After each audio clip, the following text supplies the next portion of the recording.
Home Business. Este libro fue pasado a formato Word para facilitar la difusión, y con el propósito de que así como usted lo recibió lo pueda hacer llegar a alguien más. Hernán. Para descargar de Internet. Biblioteca Nueva Era. Rosario, Argentina. Adherida al directorio Promineo. FWD. www.promineo.gq.neu.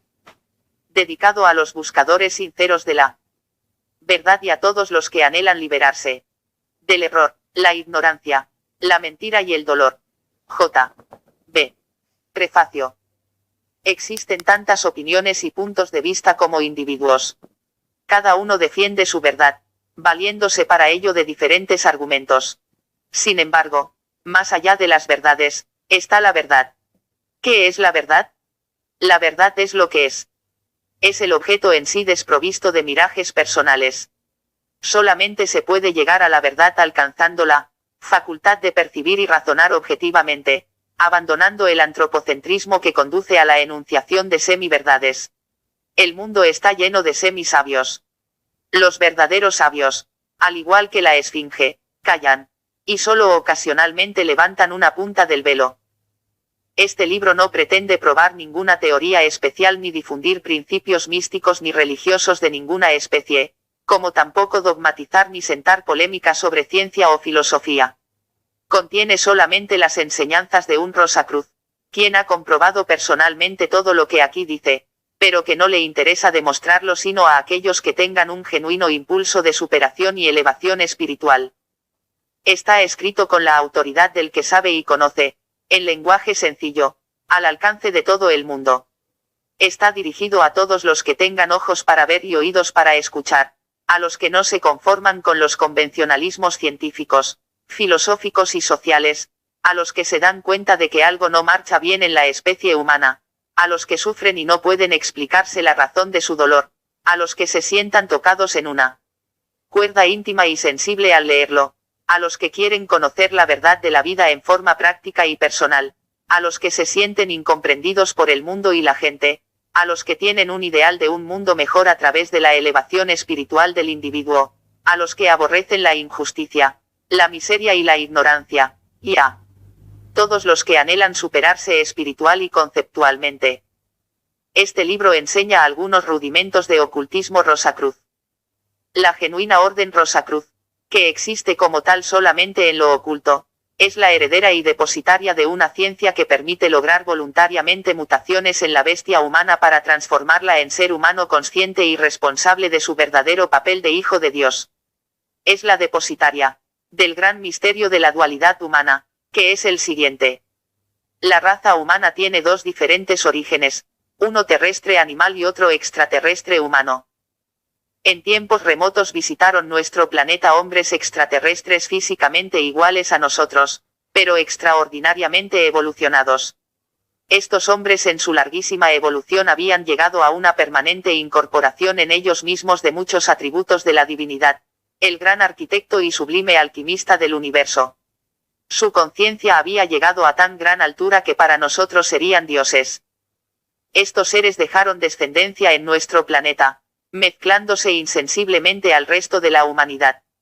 Estos descendientes llevan en sus genes en estado latente las capacidades de aquellos seres. Los Rosacruces son descendientes directos de esta raza superior, son los sacerdotes o depositarios de toda su ciencia. Otros descendientes no iniciados han constituido la flor innata del mundo como genios, filósofos y reformadores, artistas, etc. Estos hijos de las estrellas son los verdaderos y auténticos hombres, en oposición a los animales humanizados de origen terrestre. Esta dualidad de la especie nos explica sus infinitas anomalías y contradicciones. Nos da mucho que pensar y nos explica el origen mítico de los dioses que proviene de la más remota antigüedad. Nos devela el misterio de Jesucristo, la historia de Caín y Abel, los niños prodigios, la percepción extrasensorial, etc. La humanidad terrestre animal siempre ha temido, respetado y odiado a los que llegaron desde fuera. Instintivamente presiente algo extraño y desconocido en ellos, percibe en sus frentes la señal de la divinidad y los reconoce como superiores. Las grandes luchas de la humanidad nos muestran este conflicto entre el oscurantismo animal y la luz divina. El Homo sapiens se debate entre dos sentimientos contradictorios con respecto a los extraterrestres, odio y amor. Generalmente los crucifica en vida para adorarlos después de muertos, con la misma insania del loco que ultima a su benefactor. Estos hombres han luchado y luchan tenazmente por elevar el nivel humano, mientras que la bestia sedienta de sangre busca constantemente una víctima propiciatoria para saciar su furor y se ceba en un Jacobo de Molay, un Cristo, un Gandhi o un Kennedy. La Orden Rosacruz inicia a cualquier ciudadano de alta calidad moral y auténtico espíritu de superación en el gran misterio de la transformación del animal humanizado en hombre. Su labor es secreta, ya que debe evitar el ataque de la bestia disfrazada de hombre. Muy pocos se dan cuenta del verdadero objetivo de la vida, de lo que realmente vale la pena, y que es conocerse y encontrarse a sí mismo para poder un día contemplarse cara a cara y decir, este soy yo. El ser humano busca la verdad a través de complicadas teorías, y se empapa de toneladas y toneladas de conocimientos, con lo cual logra solamente cubrirse de un barniz de cultura y educación, permaneciendo dentro de su alma tan animal como el hombre de las cavernas. No se da cuenta de que el único lugar donde puede encontrarlo todo es en el interior de sí mismo. Ignora que las verdades y los secretos más grandes de la vida se encuentran en las cosas más sencillas, jamás en lo complicado, tortuoso y refinado. No se da cuenta de que hay más ciencia, más humanidad, verdad y belleza en una sola lágrima humana que en todas las universidades del mundo. Solamente el que se conoce a sí mismo puede llegar a un gradual distanciamiento del animal. La ciencia Rosacruz se ha conocido en su vulgar, fragmentaria y mínima expresión con el nombre de ocultismo. Los que sonríen escépticamente ante la palabra ocultismo, ignoran que solamente ha trascendido al vulgo una pequeña parte de su aspecto exotérico. El verdadero conocimiento se encuentra en su lado esotérico, que jamás se ha develado al mundo, y al cual solo se tiene acceso a través de la real iniciación Rosacruz. Este libro puede ser para muchos la puerta de entrada a una nueva vida, infinitamente más elevada y más humana. Evangelio de San Mateo capítulo 7, números 13 y 14. Entrad por la puerta estrecha, porque ancha es la puerta y espacioso el camino que lleva a perdición, y muchos son los que entran por ella. Porque estrecha es la puerta y angosto el camino que lleva a la vida, y pocos son los que la hallan. John Baynes. Parte primera. ¿Qué es el ocultismo?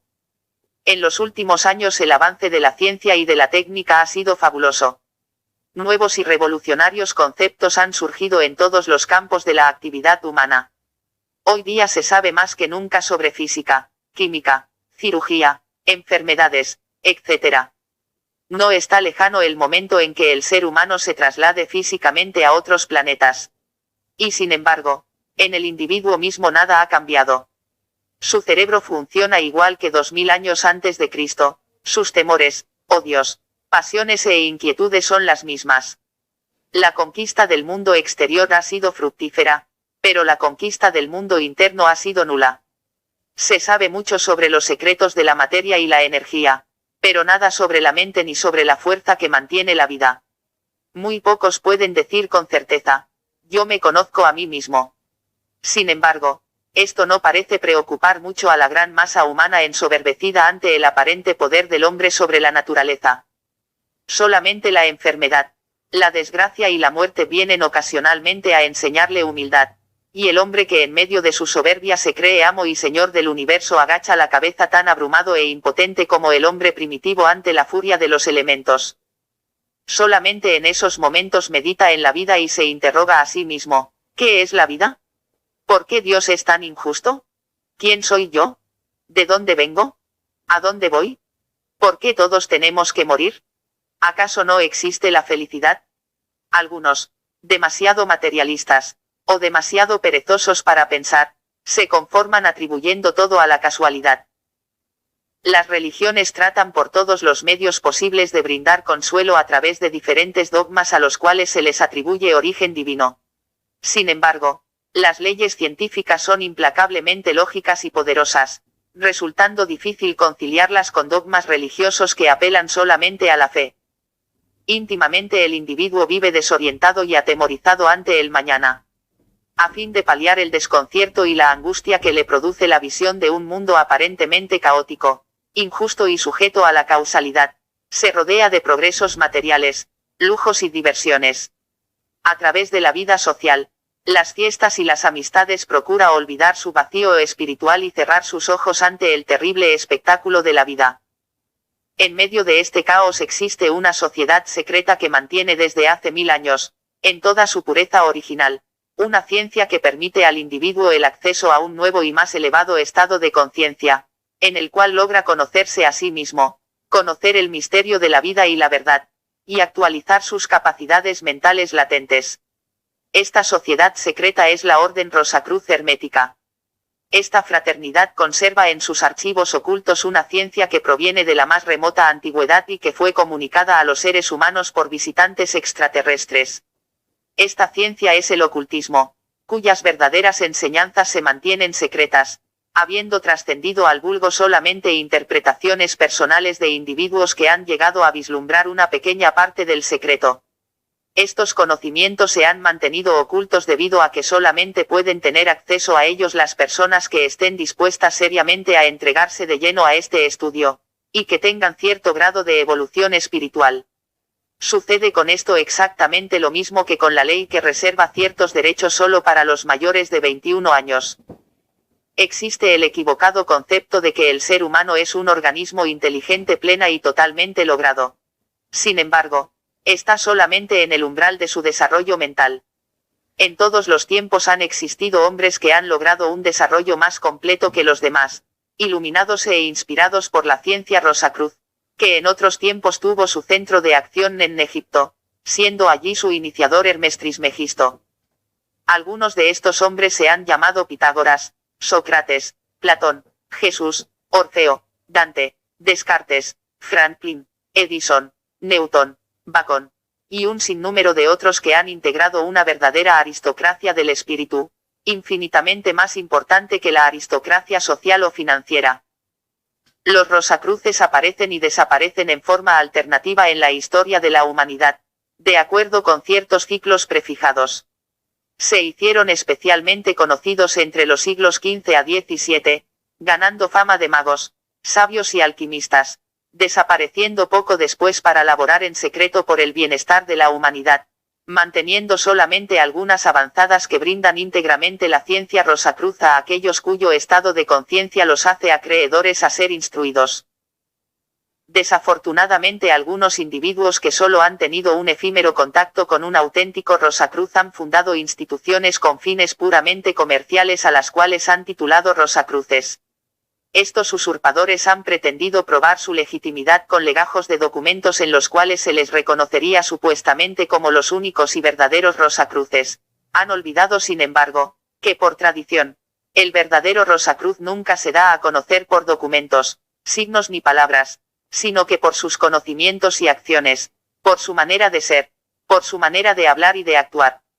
A pesar de que estas supuestas organizaciones Rosacruces no tienen ningún contacto con aquellos auténticos Rosacruces del siglo XV, han cumplido un papel útil al despertar el interés del vulgo por estos estudios.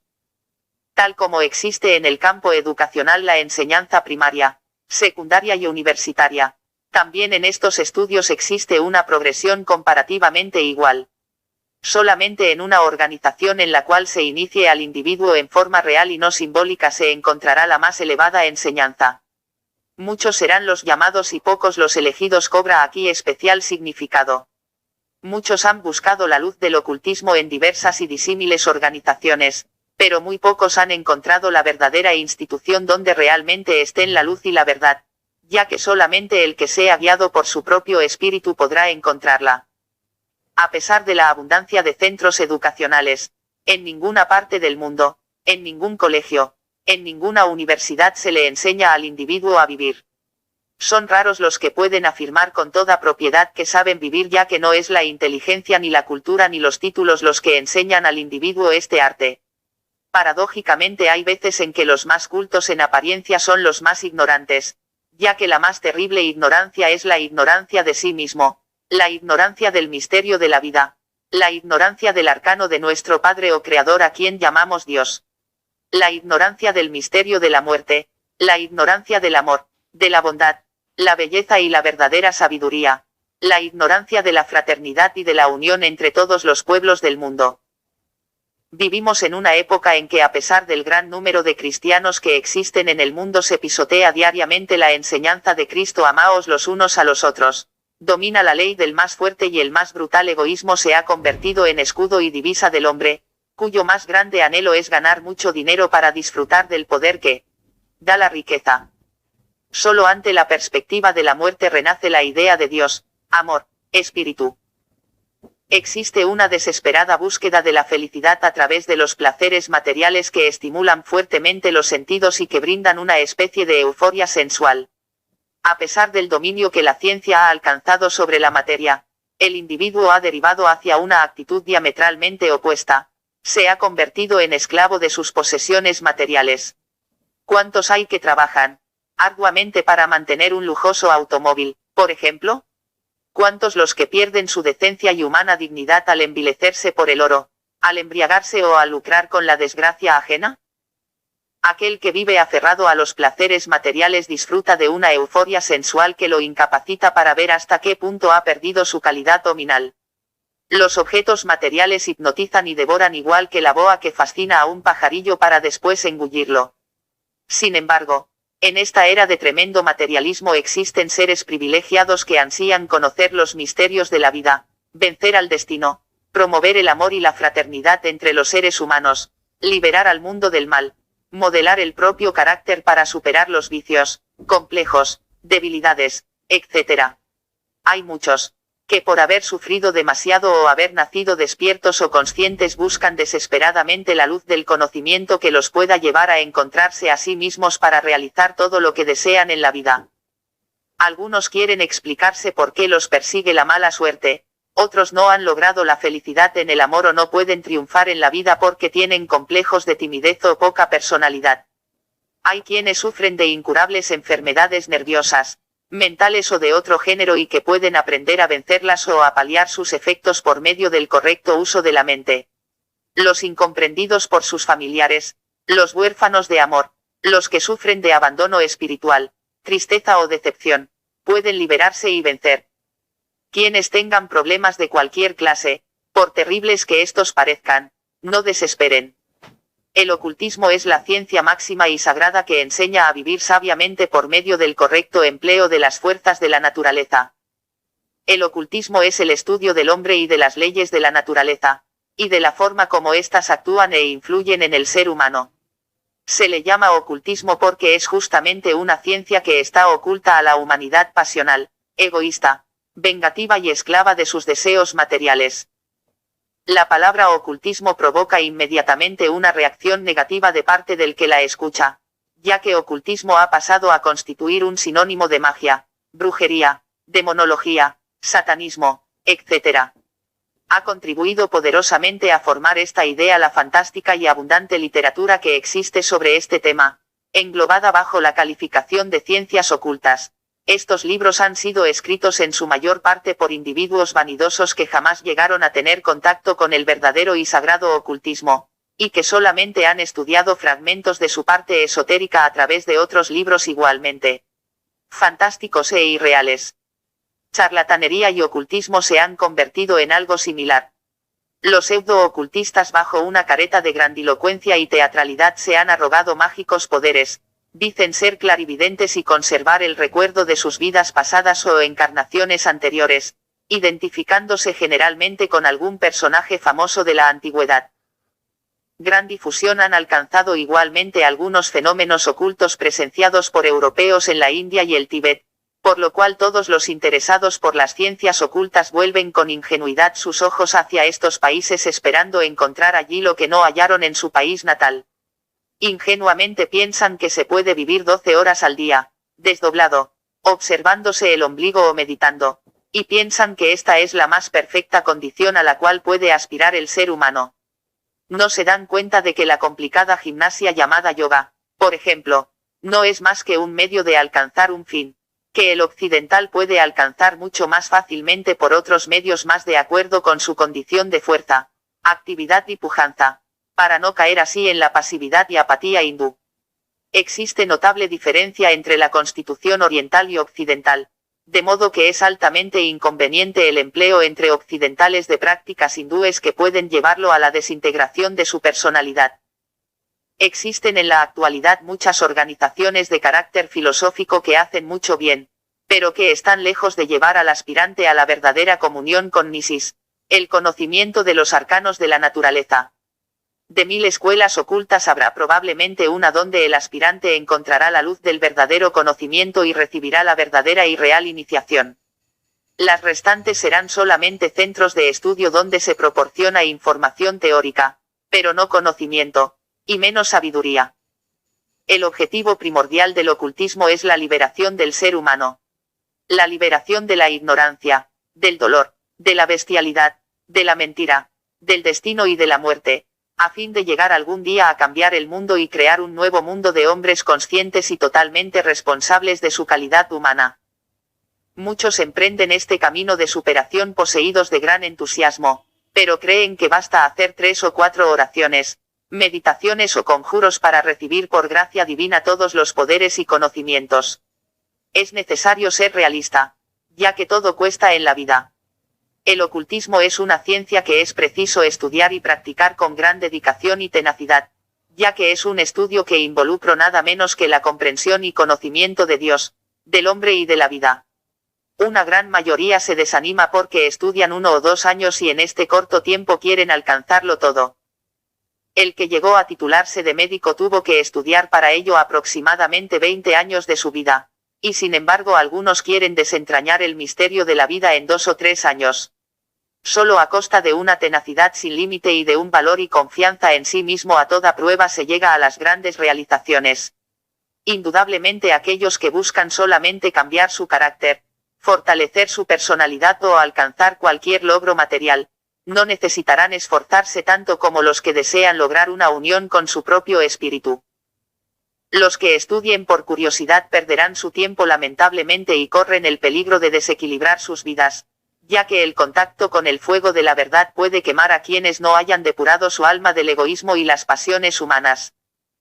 Diferentes sectas y escuelas estudian y utilizan algunos aspectos del ocultismo, generalmente bajo otro nombre.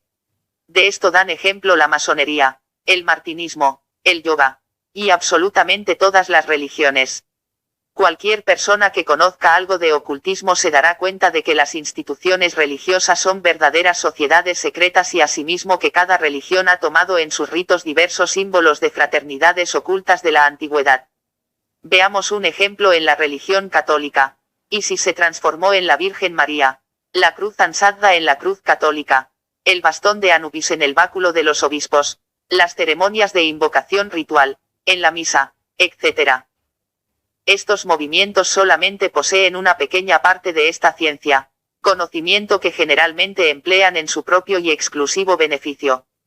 Tal es el caso de algunas religiones que utilizan a sus adeptos como ovejas manteniéndolos en la ignorancia del verdadero significado del culto.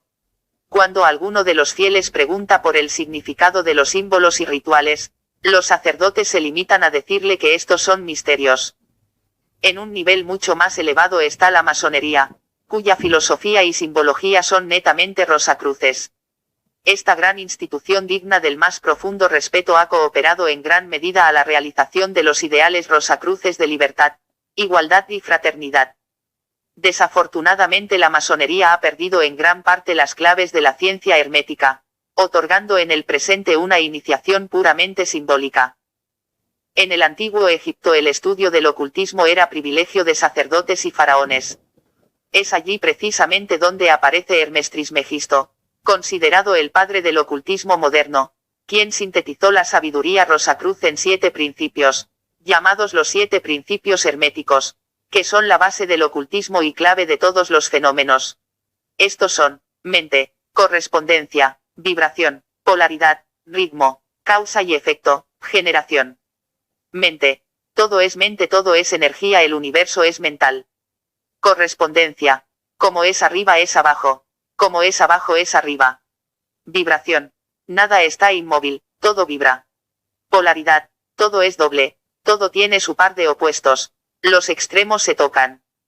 Ritmo, todo existe en un flujo y reflujo, una acción y una reacción, un avance y un retroceso. Causa y efecto, nada ocurre casualmente, todo sucede de acuerdo con una ley. Generación, la generación se manifiesta en todo, todo tiene un masculino y un femenino. El estudio detallado de estos principios es una verdadera llave maestra que abre las puertas de todos los conocimientos. La naturaleza oculta en su seno los secretos más grandes de la vida, y aquel que siguiendo las enseñanzas de Cristo se vuelve como un niño puede leer en ella como en un libro abierto.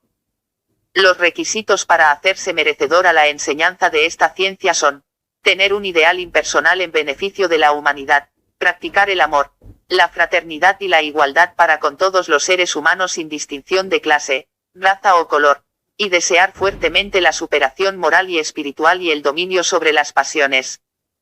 Si tú quieres superarte, escucha atentamente la voz de las enseñanzas ocultas. Nada te será negado si comprendes, practicas y realizas la ciencia divina del verdadero ocultismo que permite al hombre identificarse conscientemente con el principio divino que lleva dentro de sí mismo. Este libro pretende ser solamente un pequeño rayo de luz en la oscuridad del mundo, un rayo que indique el camino a quienes deseen encontrar la luz de la verdad de su propio espíritu. Conócete a ti mismo debe ser nuestro lema y pórtico de entrada al templo de la sabiduría. El hombre. El Homo sapiens, criatura versátil, contradictoria y pasional, aúna en sí mismo las más disímiles y variadas tendencias. Ora se eleva a las cumbres más excelsas de la bondad, el amor y el sacrificio, o se degrada en las cimas más profundas de la animalidad y el mal.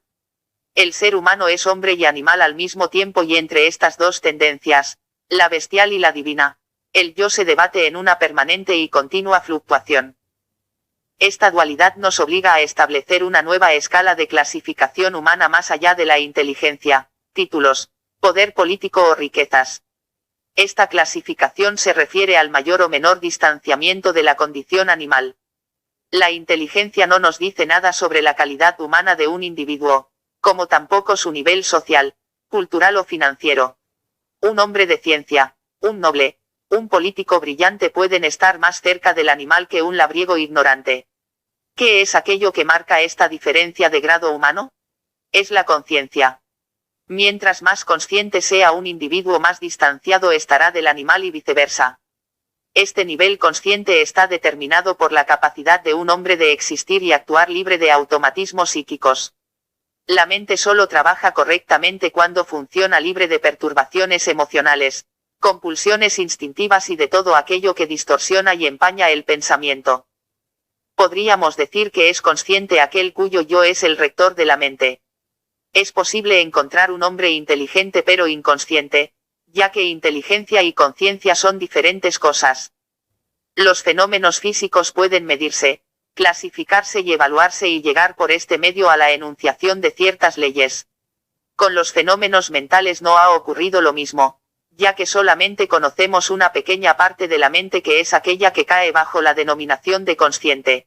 En cuanto al subconsciente, estamos casi totalmente en las tinieblas. Es sabido que la mente subconsciente es crédula y maleable, careciendo de la capacidad de juicio. ¿Y quién puede establecer cuándo un individuo está pensando subconscientemente o conscientemente? Es obvio suponer que si en un razonamiento ha intervenido fuertemente el estado onírico o subconsciente del individuo, esta evaluación carecerá de solidez. La ignorancia de los exactos procesos mentales nos hace dudar de su eficiencia y reconocer que la percepción puede ser gravemente dañada a causa de factores desconocidos. Supongamos que alguien afirmara que todos los seres humanos somos y hemos sido siempre dementes. ¿Qué medios concretos tendríamos para refutar esto? ¿Qué puntos de referencia? ¿Acaso no es posible que la condición mental humana sea imperfecta? ¿Que la mente haya perdido o carezca de ciertas cualidades esenciales para un completo y perfecto funcionamiento? Si así fuera, salta a la vista la dificultad de estudiar y comprobar este fenómeno, ya que solamente ello podría hacerse adquiriendo primero aquellas cualidades que faltaren. La filosofía Rosacruz afirma que la mente humana tiene atrofiadas ciertas capacidades esenciales susceptibles de ser adquiridas a través de las prácticas rosacruces. Esto nos explicaría y justificaría ampliamente la inmensa gama de anomalías que exhibe la conducta humana. Los genuinos rosacruces son herederos directos de visitantes extraterrestres extraordinariamente evolucionados que les enseñaron el desarrollo total de la mente. Los pseudo-rosacruces son los que estudian y preconizan ciertas disciplinas para fortalecer la voluntad, educar el carácter y para realizar ciertos fenómenos de percepción extrasensorial. Sin embargo, después de todas aquellas prácticas siguen careciendo de las cualidades que considerábamos atrofiadas en la mente humana.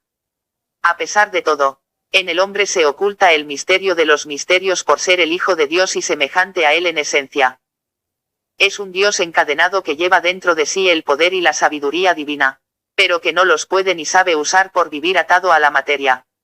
Es esclavo de todas las sensaciones, ya sean placenteras o desagradables, que le llegan a través de sus sentidos.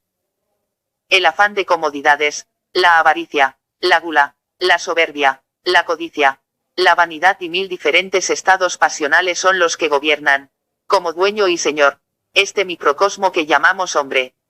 El yo, que debería ser el amo, se ve desplazado por diferentes deseos, estados anímicos e instintivos que se apoderan de la dirección de esta compleja maquinaria que es el cuerpo, vehículo del espíritu.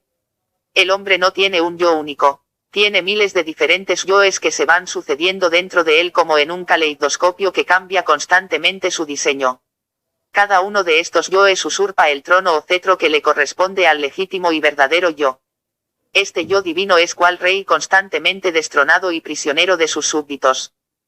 Quien haya sentido una especie de dolor interno de estar vivo, ha captado en ese momento el sufrimiento del yo al verse continuamente desplazado de su condición de rector de este microcosmo.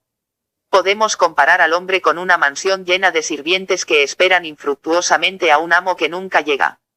Cada uno de estos sirvientes pretende usurparlo hasta que a su vez es desplazado por otro más fuerte que él, que a su debido tiempo será también expulsado. Este es el terrible vacío o hastío de la vida que es tan común en nuestro tiempo. Es el yo que sufre intensamente y no desea continuar viviendo en tan adversas condiciones. Si esta situación se prolonga por demasiado tiempo, el yo o espíritu puede llegar a abandonar el cuerpo transformándose este individuo en un muerto vivo, ya que solamente quedan los principios animales o instintivos manteniendo la vida en el cuerpo. El hombre, contrariamente a lo que se cree, no tiene ninguno de aquellos atributos que llamamos conciencia, personalidad, libertad, libre albedrío y voluntad, ya que todas sus decisiones son producto de automatismos o de influencias externas. La vida transcurre para él en un estado crepuscular de sopor causado por su continuo cambio de yoes. Conocemos ampliamente el hipnotismo, pero jamás hemos pensado que éste pudiera ser practicado en forma colectiva y simultánea sobre la humanidad por fuerzas planetarias que buscan su propio beneficio a expensas de la autodeterminación humana. Estas fuerzas planetarias tratan de mantener a la humanidad dormida para que no vea nunca la verdad y la realidad. Desde su nacimiento hasta su muerte el individuo vive en el más profundo de los sueños, y todo lo que le sucede lo sueña. Cree estar despierto, está solamente soñando. Cree ser libre, está soñando con su libertad. Cree tener voluntad propia y solamente sueña. La conciencia no existe para el hombre vulgar, ya que es una máquina perfecta, total y completa. Solamente al darse cuenta de su estado maquinal se abre para él la posibilidad de llegar a obtener libertad, voluntad y conciencia. El hombre nada hace por propia iniciativa, todo le sucede simplemente, tal como llueve, sale el sol y sopla el viento o hay calma. Reacciona ante cualquier situación exactamente como una máquina que al recibir un estímulo inicial realiza un trabajo conocido y delineado de antemano. Lo que dicta en todo momento las reacciones del sujeto es la grabación de impresiones, experiencias y conocimientos que lleva en sus células cerebrales, y que constituye una especie de cinta magnetofónica que gobernará su conducta. Esta grabación ha sido realizada por influencias externas al individuo, de manera que su personalidad, que es el conjunto de grabaciones celulares, viene a constituir algo así como una proyección de los valores de la sociedad. Cada individuo es un verdadero androide construido por sus padres, las circunstancias, el medio ambiente, la educación y la influencia de otras mentes. Este androide, como buen robot, solo podrá actuar combinando aquellos datos o circuitos que le han sido implantados por estas influencias externas. Su yo queda totalmente obliterado e impedido de actuar en medio de esta maraña de circuitos. Sus reacciones serán por lo tanto dictadas por otras mentes y por fuerzas extrañas a él mismo. ¿Puede entonces considerarse libre y con voluntad propia? Podríamos decir que el niño es como un disco o cinta magnética en blanco que va grabando o recogiendo todas las impresiones, conocimientos, emociones y deseos que experimenta. La calidad de esta grabación marca su futuro destino, ya que podrá utilizar solamente aquello que lleva grabado en su mente. Todo lo analizará de acuerdo con esta escala de valores y por ello estará imposibilitado de conocer la verdad. Todas las desgracias y problemas humanos provienen de una desafortunada grabación mental. El ocultismo enseña a cambiar esto, comenzando por borrar gradualmente todo lo negativo de esta cinta para reemplazarlo después por una grabación positiva. El psiquiatra no logra penetrar a suficiente profundidad en la psiquis del individuo, porque desconoce los arcanos de la mente. Solamente operando en los estratos más profundos del subconsciente se logra sacar a luz con toda claridad experiencias de la primera infancia y aún impresiones recibidas en el vientre materno. El ocultismo conoce los medios para lograr una completa penetración psíquica y cambiar totalmente el destino y la vida de un individuo produciendo una verdadera mutación. Desde luego que en un libro de pública difusión no puede revelarse este método, ya que en malas manos sería un arma temible.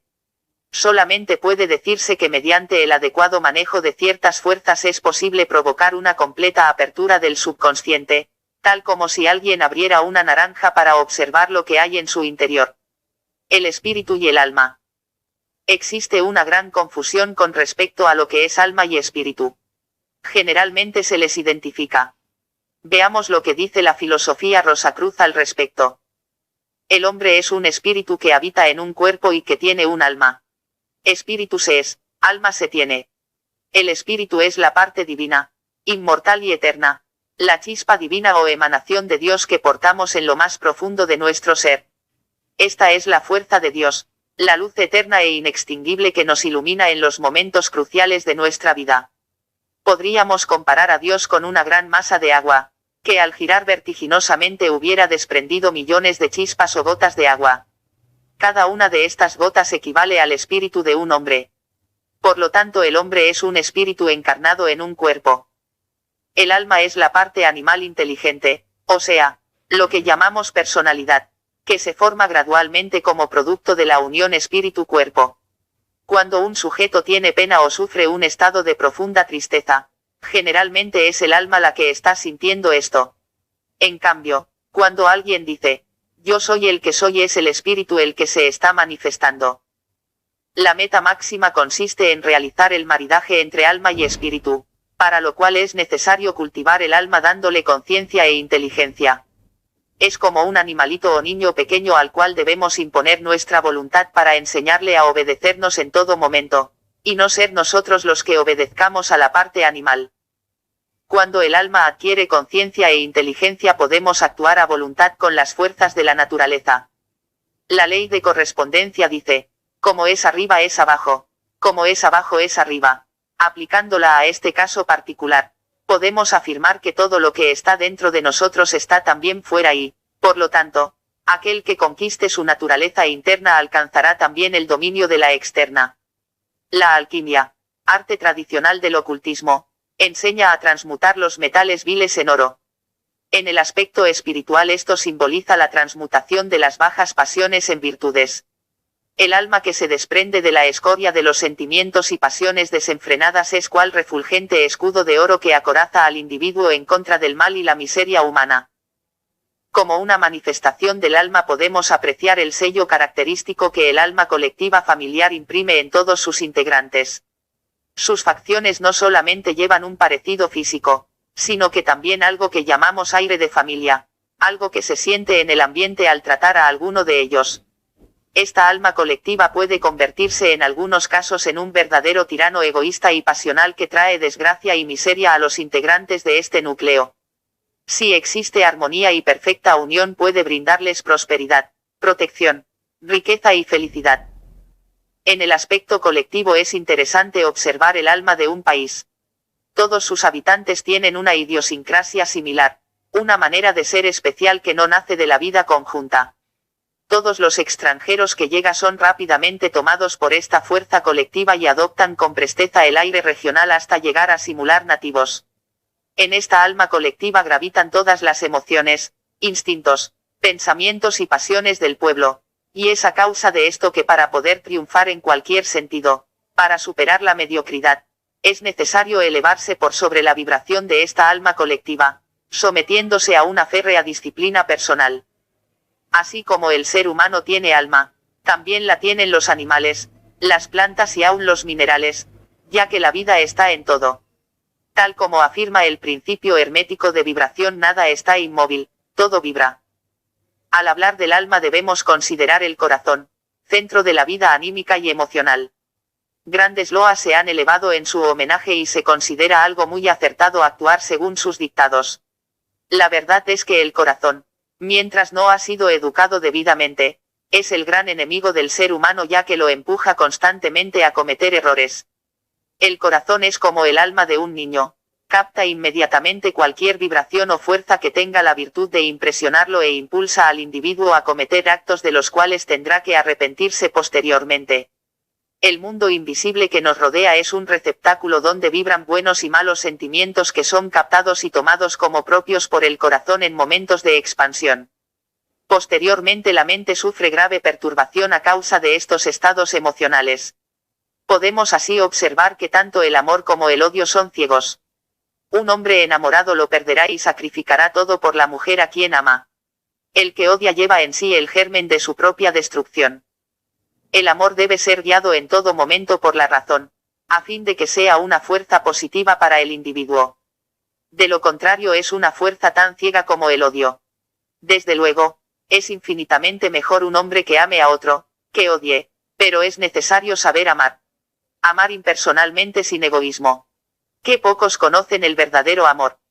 Una mujer se enamora y cree con esto que ella ama. Generalmente el supuesto amor es un engaño del corazón. Es una embriaguez de magnetismo psíquico que produce una especial euforia a la cual han llamado amor. Cuando se satisface el deseo de posesión y pasa la embriaguez se termina este falso amor. Esta es la causa común de los fracasos matrimoniales. Una pareja se casa muy enamorada y descubre después de un tiempo que solo los une el hábito y un contrato civil. Esto es muy natural ya que las pasiones humanas son como el viento que primero sopla y después se calma. Solamente al amor que nace de una perfecta unión entre corazón y cerebro lo podemos llamar verdadero. Este amor es inmortal y eterno porque está dentro del campo vibratorio del espíritu, y todo lo espiritual es sagrado, divino, eterno e inmortal. La clave de muchos secretos se encuentra oculta entre líneas en lo que hasta aquí se ha expuesto. El que sepa leer y comprender podrá utilizarlas. La sabiduría es incomunicable. Solamente se pueden dar las bases para estudiar y realizar. La mente. La mente es la varita milagrosa del hombre. Es el juguete maravilloso con el que se puede llegar en milésimas de segundo al más lejano planeta, ya que la distancia y el tiempo no existen para la mente.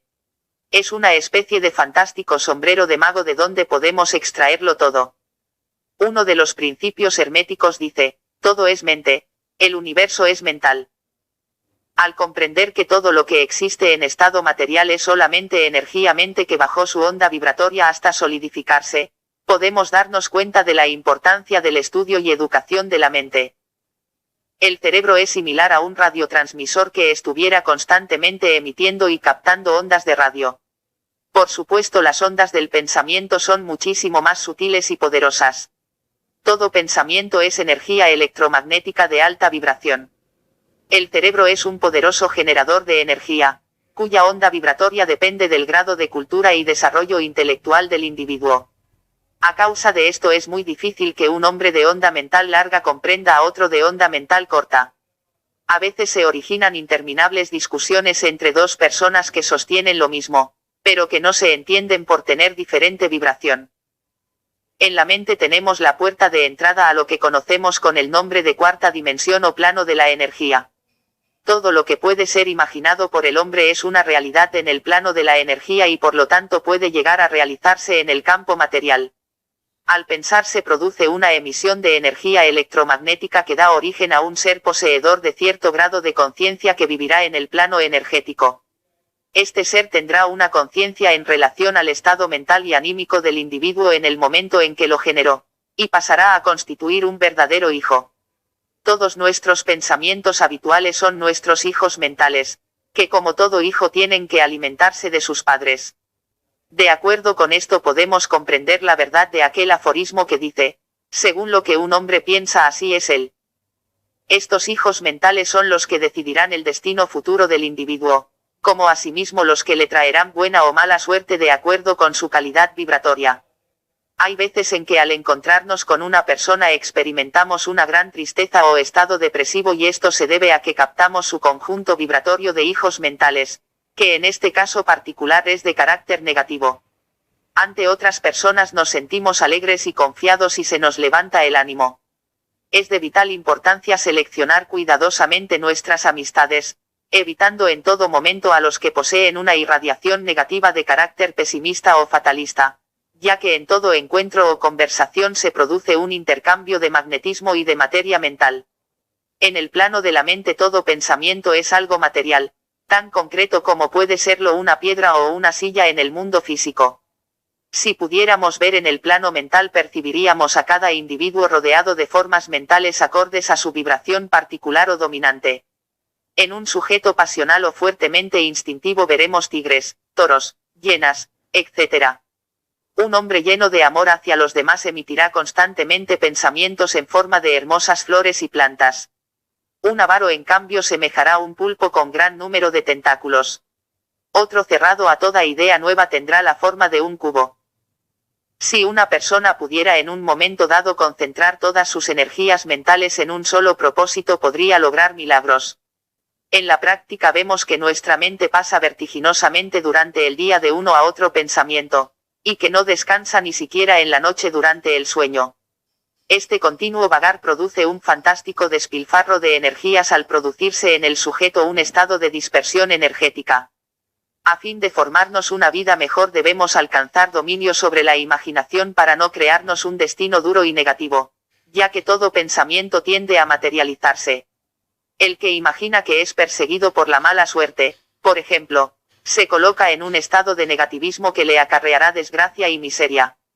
El que se tiene a sí mismo en poca estima, traspasará este sentimiento a los demás, quienes íntimamente lo despreciarán. Uno de los hábitos mentales más nocivos es aquel de reclinarse en un sillón a soñar, dejando vagar libremente el pensamiento. Esta costumbre equivale a abrir la puerta de la mente al océano de las vibraciones mentales desde donde puede llegar un estado depresivo o de cólera. En el éter que circunda la Tierra vibran al igual que las ondas de radio los pensamientos de todos los habitantes del planeta. Nunca puede saber un hombre si lo que piensa se gestó en su propio cerebro o fue captado desde el exterior. Es necesario educar la imaginación para que dé cabida solamente a pensamientos bellos, positivos y optimistas, a pensamientos de éxito, paz y prosperidad. De este modo nos pondremos en onda con todo lo bueno y positivo cerrándonos a la influencia del mal. Quien sea capaz de mantener un cuadro mental fijo en la imaginación sin que sea borrado por otros pensamientos logrará maravillas, ya que mente es materia y materia es mente, es decir, energía y materia son diferentes manifestaciones de mente. En el campo energético la mente es como un ovoide que circunda la cabeza, ovoide cuyo tamaño estará en relación al campo conceptual del individuo.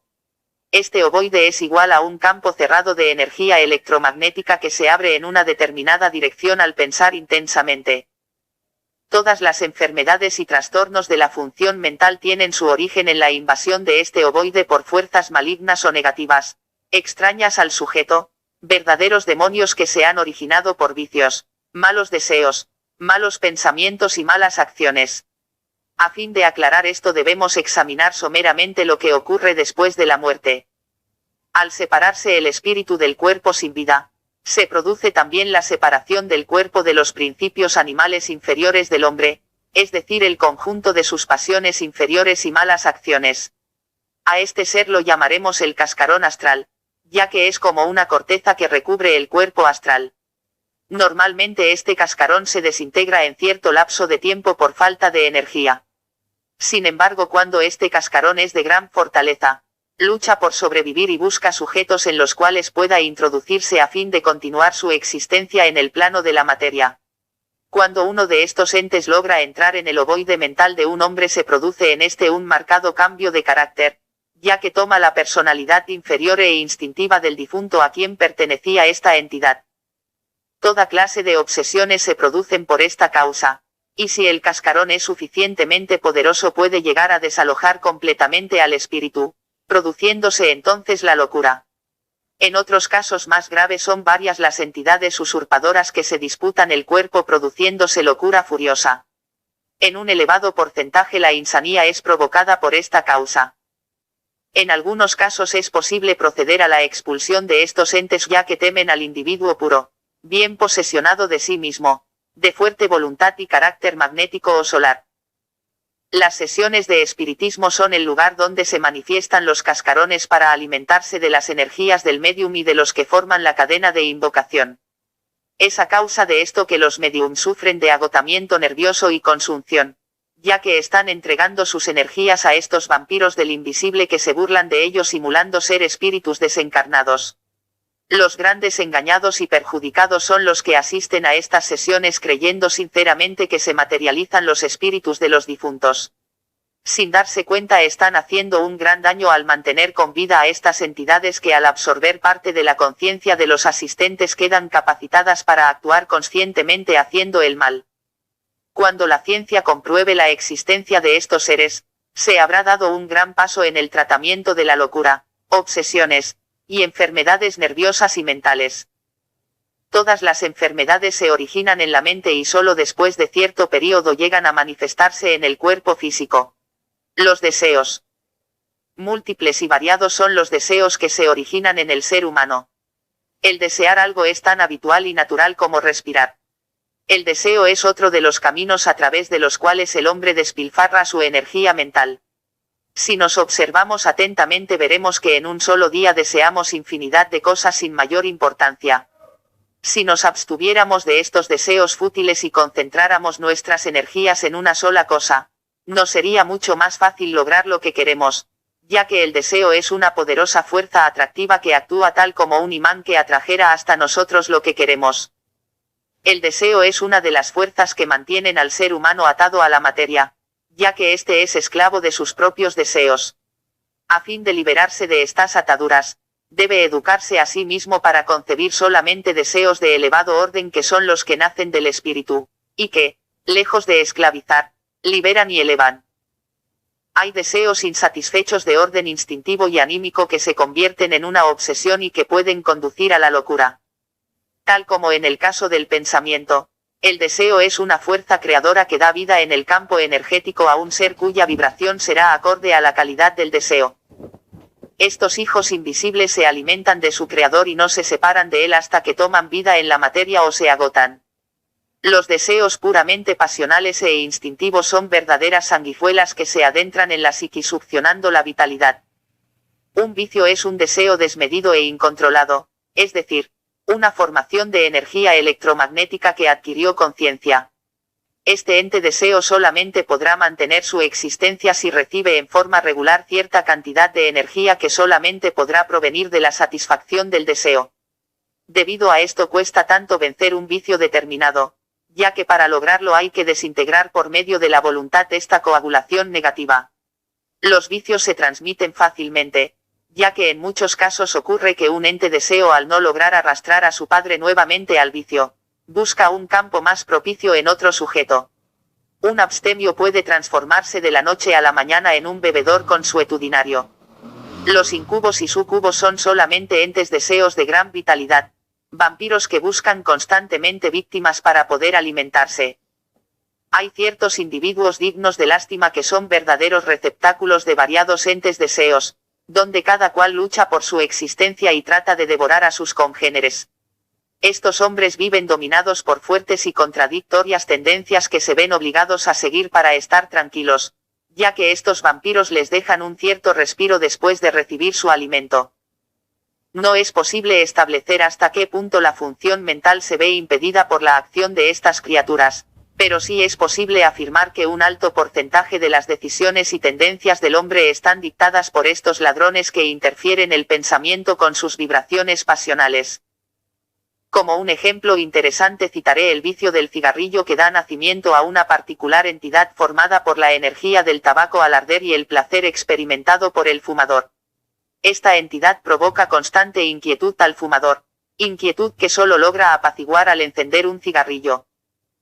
Basándose en este ejemplo pueden los lectores analizar otros entes deseos de carácter más delicado que mantienen esclavizados a sus creadores. El sexo. El sexo es la vida. En él se encuentra el misterio de la vida en el hombre.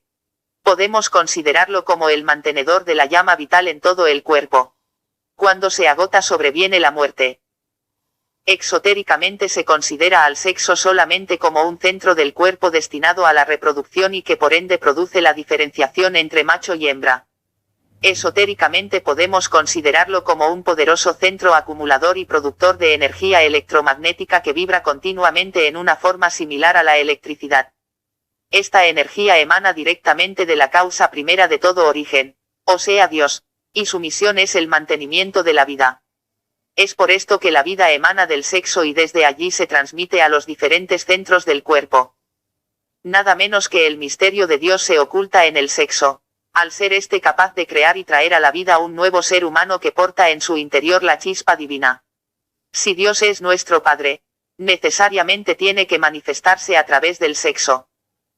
Como producto de la educación religiosa existe actualmente un concepto peyorativo del sexo que simboliza muchas veces algo obsceno y perjudicial para el individuo. Esto ha sido la causa de innumerables aberraciones de la libido. Es necesario devolver al sexo su verdadero papel de mantenedor de la vida y separarlo definitivamente del pecado original. La educación sexual es importantísima ya que es indispensable que el ser humano aprenda a usar de su sexo conscientemente para crearse una vida mejor. Tanto hombres como mujeres sufren las consecuencias de su escasa educación sexual cuando llegan al matrimonio con errados y añejos conceptos, que los imposibilitan muchas veces para lograr una verdadera armonía sexual. Esta falta de educación se manifiesta especialmente en la juventud, que por carecer de una adecuada guía psicológica sufre variadas desviaciones de la libido. Muchos se entregan a vicios solitarios y otros piensan que la mayor muestra de hombría es entregarse a una actividad sexual desenfrenada. De esto tienen en gran parte la culpa los padres, para quienes generalmente es tabú hablar de sexo delante de sus hijos. Esto los obliga a investigar por su propia cuenta, formándose en la mayoría de los casos complejos e inhibiciones de diversa índole. Algo curioso es la poca importancia que se le concede al aspecto sexual, considerando que es el oculto móvil de una gran parte de las acciones humanas, como muy bien lo supo comprender Freud. Según el principio hermético de generación, la vida es una eterna y continua generación. Nada puede existir sin que haya sido creado por dos fuerzas, una pasiva o femenina y otra activa o masculina. En el hombre se manifiesta con plena fuerza la parte activa o positiva de la energía creadora y es a causa de esto que no tiene control de sus estados instintivos, que en ciertos momentos lo sitúan en un nivel cercano al del animal que procrea impelido por corrientes magnéticas. El sexo es el gran productor, regulador y director de la vida, pero es también el gran hipnotizador que mantiene a la especie humana en el estado maquinal del cual hemos hablado en páginas anteriores. Dice la Biblia que la serpiente tentó a Adán y Eva para que comieran el fruto prohibido, y que a causa de haber cedido a la tentación fueron expulsados del paraíso. El paraíso simboliza aquel estado en que el hombre estaba en contacto permanente con su propio espíritu.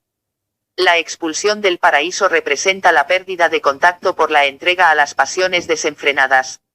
Al entregarse el hombre a las pasiones y hacer uso de su sexo indiscriminadamente fue perdiendo poco a poco la facultad de percibir la realidad, ya que sus impresiones sensoriales fueron tantas y continuas que perturbaron su función mental. Es curioso el simbolismo bíblico de la serpiente como causante directa de la expulsión del paraíso, ya que en esto se oculta un secreto relacionado directamente con la triste condición de máquina del hombre. Es muy conocida por los amantes de la literatura hindú y del yoga la importancia que se le concede a Kundalini o a la serpiente dormida. Se dice que es la energía que yace en estado latente en la base de la columna vertebral y que cuando se puede lograr el despertar de esta energía proporciona toda clase de mágicos poderes. Se ignora, sin embargo, que es justamente esta energía la que está actuando dentro del ser humano para mantenerlo hipnotizado e impedirle ver la realidad. Cuando el hombre recién empezó a evolucionar como tal en la Tierra, estaba dirigido por un espíritu colectivo que dirigía la propagación de la especie impulsando a las parejas a unirse en ciertas épocas del año únicamente. Cuando adquirió el poder de procrear a voluntad en cualquier momento, se liberó del espíritu colectivo y empezó a tener cierto grado de independencia y libre albedrío. Desde el momento en que el objetivo del acto sexual es el procrear un hijo, es un acto de creación, y da nacimiento cada vez que se ejecuta a una fuerza, buena o mala, de acuerdo con la calidad de la unión que se ha producido, es decir, si ha sido puramente animal o espiritual.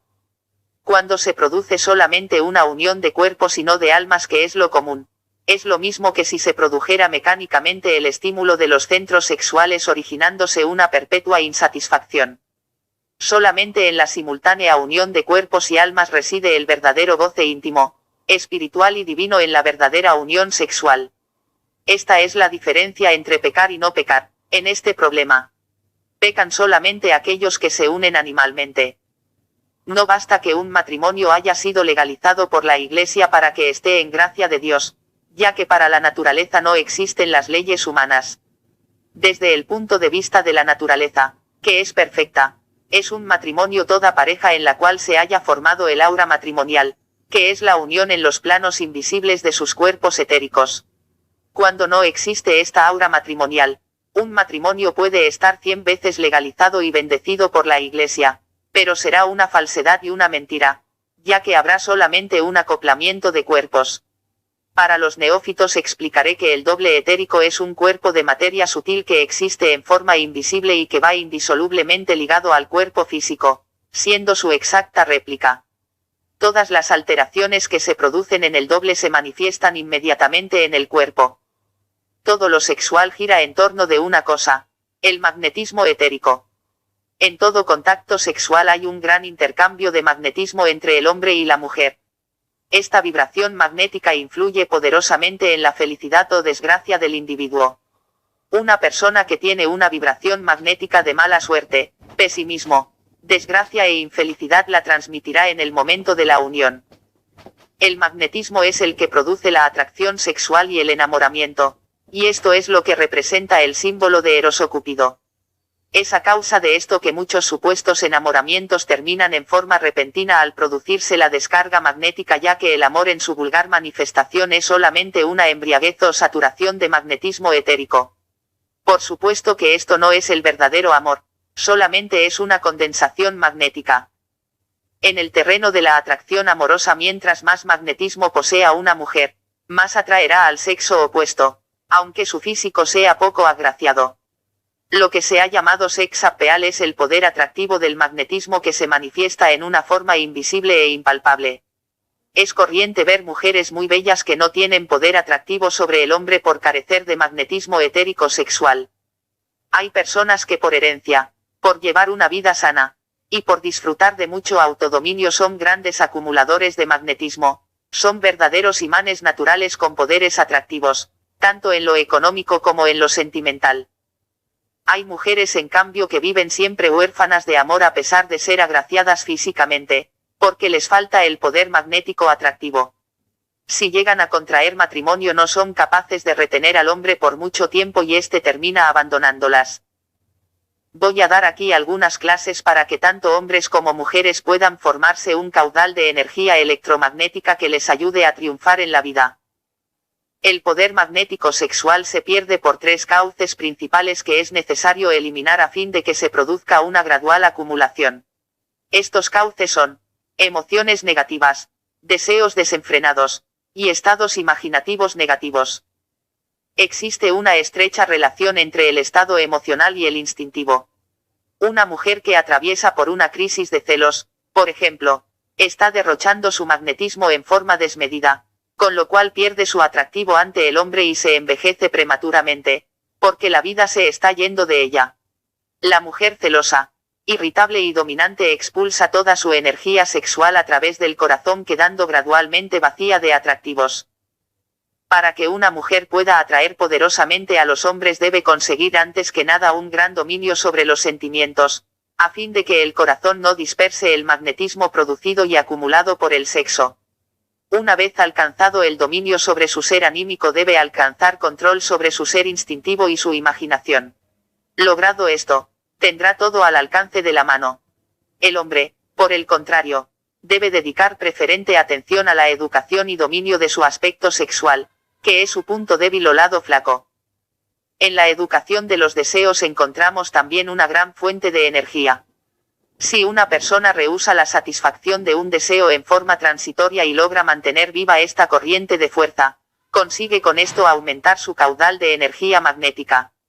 Ilustraré esto con un ejemplo. Un sujeto recibe una muy buena noticia. Su primer impulso es correr a contársela a sus amigos y familiares. Si pospone conscientemente este deseo durante algunos días, acumulará cierta cantidad de magnetismo.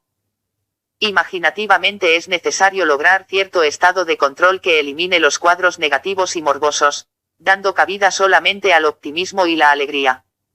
El hombre que desea atraer a una mujer debe ser sincero, galante, comprensivo, fuerte pero sensible, masculino y viril. Debe tener una mente poderosa y despierta, ya que si en la mujer la belleza está en el físico y en el alma, en el hombre está en su inteligencia. Mientras más inteligente es un hombre, más bello aparece a los ojos de una mujer. La mujer busca antes que nada apoyarse en el hombre, en todo sentido, y por lo tanto él debe estar presto a suministrarle la fuerza de la cual ella carece. El hombre y la mujer encarnan los dos grandes principios de fuerza y belleza. La mujer que quiere atraer y retener a un hombre debe desarrollar las siguientes cualidades: profunda femineidad, dulzura, comprensión y belleza del alma.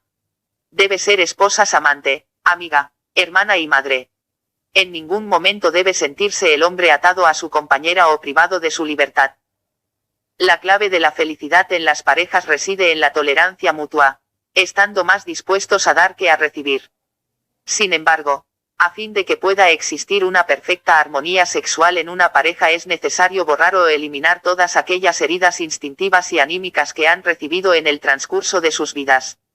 Estas son las que causan el mayor porcentaje de fracasos matrimoniales. Es corriente, por ejemplo, ver al hombre que ha sido muy mimado por su madre en la niñez buscar una mujer que asuma dicho papel, a la que exige las mismas atenciones que la madre al hijo. También es común el caso de la mujer que busca un sustituto del padre. En esto influye mucho la primera experiencia sexual, que es la que marca el rumbo de la futura vida.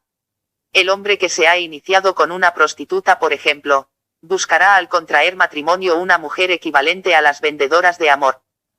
Si en el hombre es importante la primera unión sexual, en la mujer marca esta primera comunión el verdadero y decisivo rumbo que seguirá su vida posteriormente, marca su felicidad o desgracia, ya que la mujer en estado virginal es semejante a una página en blanco que estuviera esperando ser escrita. Un caso muy común es aquel en que la mujer ha llegado muy ilusionada a la noche de bodas, pero que ha sido brutalmente poseída por un hombre instintivo y pasional, lo cual ha creado en ella una profunda aversión subconsciente al hombre. Si posteriormente busca la felicidad con otro, surgirá siempre el fantasma de su primera experiencia, que puede llegar a provocarle una completa frigidez. Otra desviación de la libido muy frecuente en la mujer es el autoerotismo. O sea, cuando busca excitarse a sí misma por medio de imágenes eróticas de celo para multiplicar el placer en el acto sexual. Lo mismo busca aquella que provoca riñas para entregarse al hombre en el momento supremo y pasar bruscamente al deleite amoroso. Todos estos refinamientos o complejos sexuales deben ser borrados del subconsciente por una higiene mental adecuada y por medio de una rígida autodisciplina. Cuando la voluntad no sea capaz de conseguir esto, debe someterse el afectado a una persona que sepa cómo borrar estas impresiones de sus neuronas cerebrales, lo que en casos difíciles puede lograrlo solamente un psiquiatra iniciado en el gran misterio de la mente. Las imágenes eróticas de una mujer influyen de tal modo en su compañero que éste puede llegar a engañarla si la mujer lo imagina, ya que le traspasa su vibración imaginativa obligándolo a actuar así. Una vez desaparecidas todas las grabaciones negativas se produce una unión natural, sana y equilibrada que es la única que lleva a la armonía y a la felicidad. Otro caso que debo citar por la importancia que reviste, es el de la mujer masculina. La masculinización se produce en una mujer cuando ésta se une a un hombre débil de carácter y ella es fuerte y dominadora. Poco a poco se va haciendo más activa y masculina, y el hombre, más tímido y apocado, ya que ella le va absorbiendo todo el magnetismo masculino dejándolo solamente con magnetismo pasivo o femenino. Lo masculino que esta mujer absorbe va desarrollando en ella marcadas características masculinas, fuerza, poder y dominio, agresividad, impulsividad, don de mando, audacia y decisión. Y el hombre se va haciendo cada vez más femenino, hasta que llega el momento en que es incapaz de tomar decisiones y le entrega totalmente las riendas del hogar a la mujer.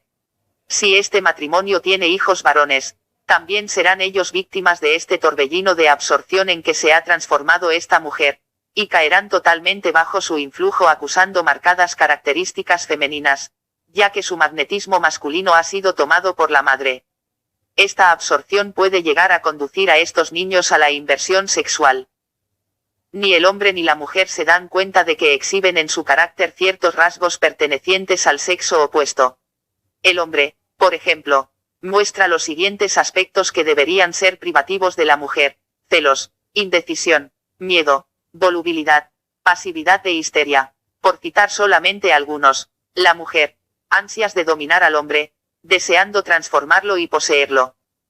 Todo esto oculta un gran secreto de los muchos relativos al magnetismo, y este secreto es que tanto el hombre como la mujer tienen un cierto porcentaje del sexo opuesto. Los verdaderos y sinceros estudiantes sabrán comprender este arcano en toda su magnitud. El correcto empleo del sexo es la base del desarrollo espiritual oculto. Causa lástima ver a todos aquellos aprendices de ocultistas que creen que basta cantar mantras, hacer respiraciones yogas o entonar plegarias al Altísimo para alcanzar la iluminación. Es sensible igualmente ver a aquellos que buscan el desarrollo a través de ciertas tradiciones hindúes que imponen el celibato a los hombres, como medio de alcanzar supuestos poderes mágicos, terminando muchos de ellos por feminizarse o invertirse por haberse despolarizado magnéticamente.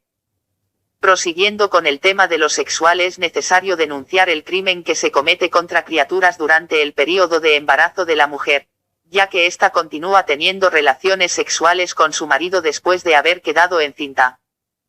Aquel ser que está dentro de la madre recibe en ese momento una fuerte corriente de energía sexual que queda profundamente grabada en su frágil naturaleza, provocando después de su nacimiento un despertar sexual prematuro y toda clase de desequilibrios emocionales, como asimismo la inversión sexual. En este delicado período la mujer debería abstenerse de todo tipo de emociones fuertes, de disgustos y malos ratos y alejarse de ambientes depresivos. Es sensible que el hombre no haya estudiado a fondo el arte de mejorar su propia especie, dedicándose en cambio a perfeccionar algunas razas de animales. Para terminar este capítulo daremos la clave del magnetismo sexual. El hombre es lo activo, aquello que da, aquello que busca y necesita estar dando continuamente. La mujer es lo pasivo que busca continuamente absorberlo o tomarlo todo dentro de ella para concebirlo. Él es el creador y ella la coaguladora. Estas dos fuerzas dan origen a una tercera que es el hijo. De la unidad nace el binario y posteriormente el ternario. El binario para alcanzar la perfección debe convertirse en unidad. Estudiando el magnetismo activo y pasivo, se llegará a comprender el verdadero sentido de la unión entre hombre y mujer. Dios. Dios es todo. Todo lo que existe y lo que no existe está dentro de Dios. Nada puede existir fuera de él. Desde el punto de vista hermético denominaremos a Dios la gran mente universal, o sea, la esencia de la cual todo ha salido y a la cual todo volverá. El principio vital que se encuentra tanto en el mineral, el vegetal o el hombre. Todo lo que existe en el universo, sea materia o energía, está formado en esencia por mente, la energía única, infinita y eterna que se manifiesta en lo infinitamente pequeño y en lo infinitamente grande.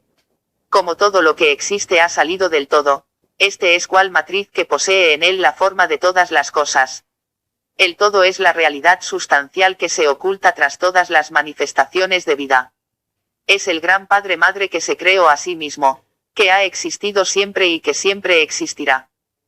Dios creó la vida para crecer en conciencia e inteligencia, que capta a través de las múltiples experiencias del hombre, que es la manifestación más perfecta de esta esencia universal. En el universo entero vemos que todo está en un continuo flujo y reflujo, todo cambia y evoluciona, todo nace y todo muere, pero la energía substancial o mente crece constantemente y se expande hacia lo infinito manteniéndose inmutable en su esencia. Dios es infinito, eterno, absoluto e inmutable y por lo tanto todo lo finito, mudable y transitorio no puede ser el todo, y como en realidad nada existe fuera del todo, lo que es finito o transformable no es nada, o sea, es ilusorio. De allí que el ocultismo sostiene que todo es ilusión, ciertamente que en relación a lo absoluto, ya que con relación al hombre es real todo lo que él percibe a través de sus sentidos. Igualmente en relación a la conciencia del hombre todo es ilusión. Desde el punto de vista de lo absoluto, por ejemplo, el tiempo no existe, pero vemos que para el hombre es una realidad. El universo está compuesto por realidades relativas y realidades absolutas. Esto se explica porque todo es materia y al mismo tiempo todo es energía. La materia no es otra cosa que energía en un estado vibratorio más denso. Materia y energía representan los dos polos de la manifestación de la mente. Materia como la vibración más densa y espíritu como la más sutil. Todo el universo es una creación mental por la cual podemos afirmar que existimos dentro de la mente de Dios. Desde el momento en que reconocemos que Dios es mente y que la mente se manifiesta en el hombre, comprendemos la posibilidad que tiene de llegar a unirse a aquella gran inteligencia. Este es el estudio del ocultismo, la educación del individuo para que pueda manifestar en toda su potencia la chispa divina que lleva dentro de sí mismo, o sea, la parte de la gran mente universal que vive dentro de él. La concepción de Dios es tan vaga y absurda para la generalidad de las personas, que debe ser difícil para ellas el comprender a Dios en la forma bajo la cual lo hemos presentado, que es la única que la razón, la lógica y la ciencia permiten. Los ateos que no creen en Dios son dignos de compasión ya que niegan su propia existencia, niegan el aire, el sol y la vida. El concepto más difundido de Dios es el de un viejito de barba blanca que se encuentra en el cielo, cielo al cual van todos los que no han pecado y donde elevarán eternamente alabanzas al Señor. Esta idea está muy bien para todos aquellos perezosos que no quieren molestarse en pensar acerca de Dios o acerca de sí mismos y que prefieren aceptar los diferentes dogmas que les dan las religiones. Aquel que desea llegar a conocer a Dios plenamente debe dedicarse a estudiar todas sus manifestaciones a fin de llegar a comprenderlo en esencia. Desde el momento en que el hombre es la manifestación más perfecta de la gran mente universal, es necesario que emprenda un concienzudo estudio de sí mismo para llegar a conocer a Dios en la medida en que su estado conceptual se lo permita. La clave maestra para el estudio y conocimiento de Dios es el aforismo hermético: todo es mente, el universo es mental. Si llegamos a comprender claramente que todo es mente, habremos dado un gran paso adelante en la investigación de los misterios de la vida. Esta energía que llamamos Dios se manifiesta en forma de una doble fuerza, creadora por un lado y destructiva por otro. Una y otra se equilibran mutuamente. La fuerza creadora está permanentemente creando y dando vida, generando. La fuerza destructiva busca en todo momento destruir para dar origen a formas de vida más perfectas. Aquello que el vulgo llama el diablo no es otra cosa que la contraparte o sombra de Dios. Si aplicamos el aforismo hermético que dice, como es abajo es arriba y como es arriba es abajo, podemos ver que el universo entero, con sus planetas, galaxias, soles, dioses, etc., se encuentra en una forma equivalente dentro del hombre, y con más razón la fuerza creadora y destructiva. Al orar, el hombre se pone en contacto con la energía de Dios que está dentro de él, y de ahí que es absurdo pretender encontrar a Dios en lo externo, cuando se encuentra dentro del hombre. Todo lo positivo emana de la energía creadora de Dios. El amor, la alegría, el optimismo, la serenidad, el deseo de ayudar a los demás, son manifestaciones de la divina fuerza generadora. el desaliento, el pesimismo, las ideas negras, el odio, los celos, el amor posesivo, son manifestaciones de la fuerza destructiva o desintegradora. De ahí la importancia de ponernos en contacto solamente con la parte generadora de Dios, para poder evitar la acción de la fuerza desintegradora que es la que provoca la vejez y la decrepitud. La melancolía y la tristeza, por ejemplo, son fuerzas poderosamente destructivas que van minando poco a poco la reserva de energías positivas del organismo, hasta llegar a producir enfermedad y muerte. La alegría, en cambio, es una poderosa fuerza positiva con la cual debemos procurar ponernos en contacto en todo momento. Debemos regocijarnos con las cosas simples de la naturaleza, gozar con el aire fresco de las mañanas, el canto de los pájaros y el florecer de los árboles. La naturaleza es la manifestación de la parte femenina de Dios en la tierra, la abundancia, la fuerza concebidora, el poder pujante de la vida lujuriosa. Todos los secretos más grandes de la vida están en la naturaleza, y ella es como un libro abierto para quien sabe leer en él, para quien sabe penetrar en el arcano de sus múltiples manifestaciones. La naturaleza es nuestra amante madre que en todo momento vela por el bienestar de sus hijos, pero el hombre al quebrantar sus leyes se pone en contra de ella y pierde su protección. Entre el vulgo existe la equivocada creencia fomentada por ciertas religiones de que Dios nos castiga cuando pecamos, y estas religiones van todavía más lejos, arrojando al infierno a quien no comulga con su dogma. Dios, como fuerza espiritual de toda vida y todo amor, está constantemente iluminándonos, tal como el sol alumbra al pecador, al santo o al criminal, y llega con su luz a todos por igual. ¿Es que puede acaso existir Dios como una entidad vengativa y de cambiante humor cuyo favor puede conquistarse con plegarias?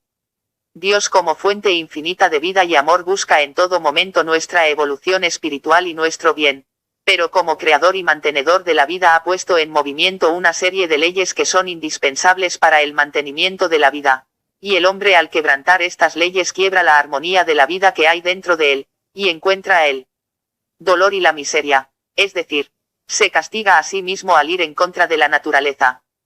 Es curioso el olvido en que se mantiene a Dios en todo momento, recurriendo a él solamente para pedir egoístas posesiones materiales o para realizar deseos pasionales de todo tipo. En caso de una guerra o de cualquier catástrofe de magnitud, ya sea esta personal o colectiva, todos claman inmediatamente a Dios y apenas esta catástrofe pasa se olvidan nuevamente de él para entregarse a los placeres materiales. Sin embargo, intuitivamente el deseo y anhelo más profundo de cada ser humano es el de unirse a Dios, o sea, de encontrarse a sí mismo. Unos buscan la senda del misticismo y el dominio de los deseos y otros eligen el terrible camino de la embriaguez sensual y material. Desde el criminal al santo, desde el sabio al mendigo, todos buscan instintivamente encontrarse a sí mismos y tienden hacia una unión con la divinidad. La única manera sabia de encontrar a Dios es por la práctica de las más altas virtudes espirituales, practicando el amor hacia todos los seres humanos sin distinción de casta o color, sirviendo y ayudando al prójimo en la medida de las propias fuerzas, siendo tolerante, respetuoso, buen ciudadano, buen amigo, buen padre y buen hijo. Practicando todas las virtudes a que puede aspirar el hombre como representante de Dios en la tierra, pero practicándolas de corazón sin convertirse en sepulcros blanqueados como aquellos que se adornan con grandes virtudes mientras la podredumbre y el mal anidan en su alma. Que recuerde el que desee encontrar a Dios que la mayor sabiduría que existe es amaos los unos a los otros, que recuerde que mientras más grande sea, mayor deberá ser su humildad para ayudar y alternar con el prójimo. Que no olvide jamás que el orgullo, la vanidad y la soberbia son los enemigos por excelencia del ser humano. A Dios se llega solamente por una puerta que dice en su frontis, amor y servicio. Misterios de la vida y de la muerte. A fin de poder actuar con éxito en la vida y practicar sabiamente el arte de vivir es necesario tener conocimientos elementales sobre la vida y la muerte, como asimismo saber qué cosa es el destino. Si aceptamos que el hombre tiene un espíritu y un cuerpo, veremos con toda lógica que si el cuerpo envejece y muere, el espíritu en cambio se mantiene perpetuamente joven y es inmortal. ¿Puede acaso morir Dios que es el que se desdobla en nuestros espíritus? La eterna pregunta que surge inmediatamente al considerar este asunto de cuerpo y espíritu es el por qué nos vemos obligados a vivir en un cuerpo material cuando podríamos vivir eternamente en estado espiritual.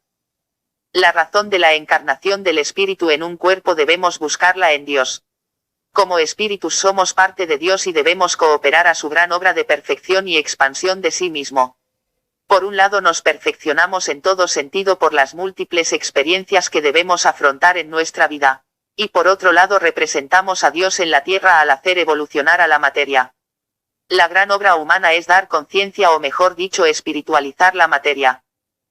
Como son muchas las experiencias por las cuales debe el hombre pasar previamente al logro de la perfección espiritual, antes de llegar a adquirir conciencia suficiente para comprender a Dios, el espíritu debe encarnar en muchos cuerpos para tener diversas experiencias y esto es lo que se conoce con el nombre de reencarnación. En esta sucesión de vidas la naturaleza obra sabia y piadosamente borrando de nuestra mente todos los recuerdos, que quedan grabados solamente en forma de experiencias o capacidades potenciales en el individuo. Es necesario aclarar que la reencarnación no existe para todos los seres, ya que hay muchos que no se reencarnan porque no existe nada en ellos que sobreviva a la muerte del cuerpo físico. Al morir se desintegran y son reabsorbidos por su fuente original o gran alma universal. ¿Cómo se nace? En el espacio adyacente a la Tierra se encuentran los espíritus de todos aquellos que habiendo ya pasado por el proceso de purificación posterior a la muerte, se encuentran ya listos para nacer nuevamente a la vida material. Estos espíritus se encuentran vibrando a diferentes alturas que están en relación directa al estado de conciencia que han llegado a alcanzar. Los inferiores se encuentran a pocos metros de la Tierra, y aquellos que han llegado a alcanzar el desarrollo conceptual de un Einstein, por ejemplo, están más allá de la estratosfera. Cuando una pareja se une en el acto creador lanzan un verdadero relámpago electromagnético hacia el espacio. Relámpago cuya magnitud está en directa relación a la calidad moral, afectiva y espiritual de ambos. Si este relámpago llega por ejemplo a 500 metros de altura cogerá de entre los egos que allí se encuentren al que esté en mayor armonía vibratoria con los padres. Esta fuerza electromagnética absorbe a este ego como un gigantesco imán y lo hace penetrar por la cabeza del padre hasta llegar al espermatozoo y penetrar en la madre. Cuando pasa a través del padre se compenetra de la vibración espiritual mental de este y la vibración de la madre la recibe durante los 9 meses de la gestación. Este período gestatorio es el más importante en el destino que tendrá él por nacer, ya que recibirá una constante descarga de diversas vibraciones a través de la madre, vibraciones que influirán fuertemente en su vida futura en la tierra. La vida y el destino. En el momento en que la criatura nace y respira por primera vez es cuando comienza su vida terrestre, y en ese momento se graban en ellas las vibraciones de los rayos cósmicos que bombardean en todo instante la Tierra. Esta combinación de rayos cósmicos condicionada por las diferentes posiciones planetarias forma en parte lo que llamamos el destino. El destino está formado por 4 causas principales. 1. El karma que se trae de otras vidas, es decir, el conjunto de acciones buenas o malas que se han ejecutado anteriormente y cuyos efectos deben cumplirse en esta vida. 2. Lo que se recibe de los padres. 3. Lo que se recibe por la posición de los astros en el momento de nacer. Y 4. El conjunto de experiencias por las cuales se pasa antes de los 33 años de edad, que es la época en que se empieza a vivir aquello que uno mismo se ha creado en la juventud. Durante toda la vida el hombre es un mero esclavo de su destino y se limita a vivir completamente inconsciente de esta esclavitud. El proverbio oriental todo está escrito es de una gran sabiduría ya que efectivamente los jueces ocultos o arcontes del destino, que son las potencias divinas que dirigen los destinos humanos, determinan antes de nacer el individuo toda su vida en la tierra, es decir el destino. El hermetista puede predecir el futuro de una persona por medio de la observación del mapa del destino, que le ha sido trazado antes de encarnar. Tanto al mendigo como al rey les ha sido asignado su destino a fin de que atraviesen por experiencias que le son necesarias para su evolución. Cuando el hermetista logra alcanzar un elevado estado de conciencia se hace dueño de su propio destino, porque llega a conquistar las fuerzas que tratan de impulsarlo a la realización de experiencias que él ya no necesita por haberse hecho consciente. Esta es la diferencia más notable entre el iniciado y el hombre que no conoce las leyes de la naturaleza. Uno vive plenamente consciente y sabe perfectamente hacia dónde va, y el otro es cual hoja llevada por el viento. La muerte. Una vez que el hombre termina el ciclo de vida terrestre que le ha sido asignado en su presente cuerpo físico, sobreviene la transformación que llamamos muerte, que es solamente el nacimiento a una nueva vida. Al producirse la separación entre el espíritu y el cuerpo se nace a la vida en el campo de la energía, vida totalmente distinta a la física ya que allí no se puede disfrutar de los goces materiales a que se estaba acostumbrado. Como es ley que los hijos se alimenten de los padres, el recién desencarnado tendrá que enfrentarse a todas las formas mentales nacidas de sus pasiones, deseos y sentimientos mientras vivió en la tierra. De ahí ha nacido la creencia en el infierno, ya que esto es un verdadero infierno para aquellos que se han entregado a las bajas pasiones humanas, porque se le presentan sus hijos espirituales bajo la forma de horribles demonios que tratan de seguir alimentándose de él. A fin de poder evolucionar debe vencer todas sus malas inclinaciones y debilidades hasta llegar a la desintegración de sus hijos pasionales. Una vez realizado esto, pasa por un período de descanso en planos superiores hasta que se encuentra apto para volver a la vida nuevamente. Aquel que ha llevado en la tierra una vida pura y noble se encontrará al morir rodeado de ángeles que son sus propios hijos espirituales que lo ayudarán a elevarse en los planos invisibles. Para aquel que no se ha preocupado de cultivarse espiritual y moralmente, la muerte es una perpetua amenaza y se aparece a sus ojos como algo horrible. No sucede lo mismo con quien ha llegado a alcanzar un estado de conciencia más elevado, ya que para éste la muerte representa una nueva vida y no le teme en absoluto porque está seguro de haber procedido siempre de acuerdo con los dictados de su conciencia. Los incrédulos y materialistas dudan de que exista otra vida después de la muerte y sostienen que después de muerto todo se acaba. Estos pensadores no se molestan en razonar de acuerdo con la ciencia que sostiene que nada se pierde en el universo, que todo se transforma. Nada muere, todo pasa a otro estado de existencia. ¿Puede morir una palabra después que ha sido pronunciada? ¿Puede morir un pensamiento? Angustias y problemas humanos. De nada sirven los conocimientos que no se pueden utilizar prácticamente, y es por esto que quiero en este libro poner en la medida de lo posible algunos conocimientos de ocultismo al alcance de todos, sin que se necesiten estudios previos para utilizar prácticamente las instrucciones que aquí se dan. Es mi deseo por esto, eliminar todos los términos complicados que figuran en los tratados de ocultismo, ya que para poder descifrarlos es necesario ser un erudito. Sé que en muchos de estos libros se ha ocultado deliberadamente la verdad, ya que es peligroso pregonarla a los cuatro vientos. En la antigüedad los conocimientos ocultos se enseñaban solamente a elegidos después de haber pasado terribles pruebas de carácter físico, moral y espiritual. Pero en esta era de materialismo y desconcierto es necesario divulgar esta ciencia hasta donde el secreto lo permita, a fin de que sirva de ayuda e inspiración para los que deseen proseguir estudios superiores o para los que busquen sencillamente ayudarse en cualquier terreno, sea este económico, sentimental o psicológico. Hay personas que tienen graves problemas y buscan ayuda para solucionarlos, pero no saben a dónde buscar y vanamente levantan sus ojos al cielo. Si se les habla de ocultismo se sonreirán incrédulamente tal como lo hace la ciencia. A estas personas les aconsejaría que pusieran en práctica primero los consejos que doy en este libro y solamente después de haberlos practicado juzguen por los resultados. Si hace 1000 años se hubiera dicho que los hombres iban a hablar a través de un hilo, que tendrían una caja donde aparecerían imágenes vivas y que andarían en vehículos que se moverían por sí solos, la gente se habría reído tomando por loco al autor de tales afirmaciones. Dentro de un tiempo que no conocemos todos los poderes maravillosos del ocultismo como la telepatía, la clarividencia y otros menos conocidos serán de público dominio y practicados habitualmente en la vida diaria. Todo es cuestión de evolución.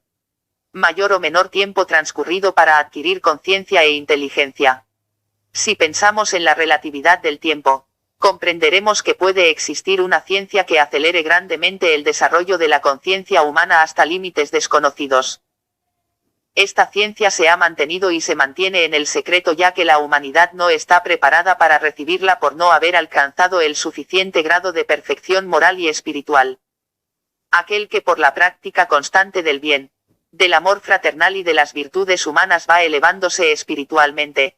Se hace acreedor a estos conocimientos que son imposibles de adquirir sin estar preparado para ello. Por una equivocada actitud producida por el tremendo materialismo de nuestra época, todos buscan la felicidad a través de conquistas de orden material, situando en primer lugar la obtención de la riqueza y la fortuna, ya que con esto esperan conseguirlo todo en la vida. Pero al final, después de muchas vueltas y revueltas, solo quedan hastío y decepción, pues son poquísimos los que llegan a la verdadera felicidad, que debe ser el patrimonio y legítimo derecho del ser humano en la tierra. ¿Qué se logra con tener grandes riquezas si se desfallece de hambre y sed espiritual? Los jóvenes con su eterna despreocupación viven pensando en el hoy, pero cuando llegan a la vejez y se dan cuenta de que el tiempo ha transcurrido demasiado rápidamente y que no han realizado casi nada de lo que íntimamente anhelaban, se preguntan con amargura: ¿qué he hecho en la vida? ¿Qué huella dejaré en la tierra después que muera? Por desgracia o por fortuna no se nace sabiendo, y es necesario vivir 50 o 60 años antes de alcanzar el discernimiento necesario para no cometer errores.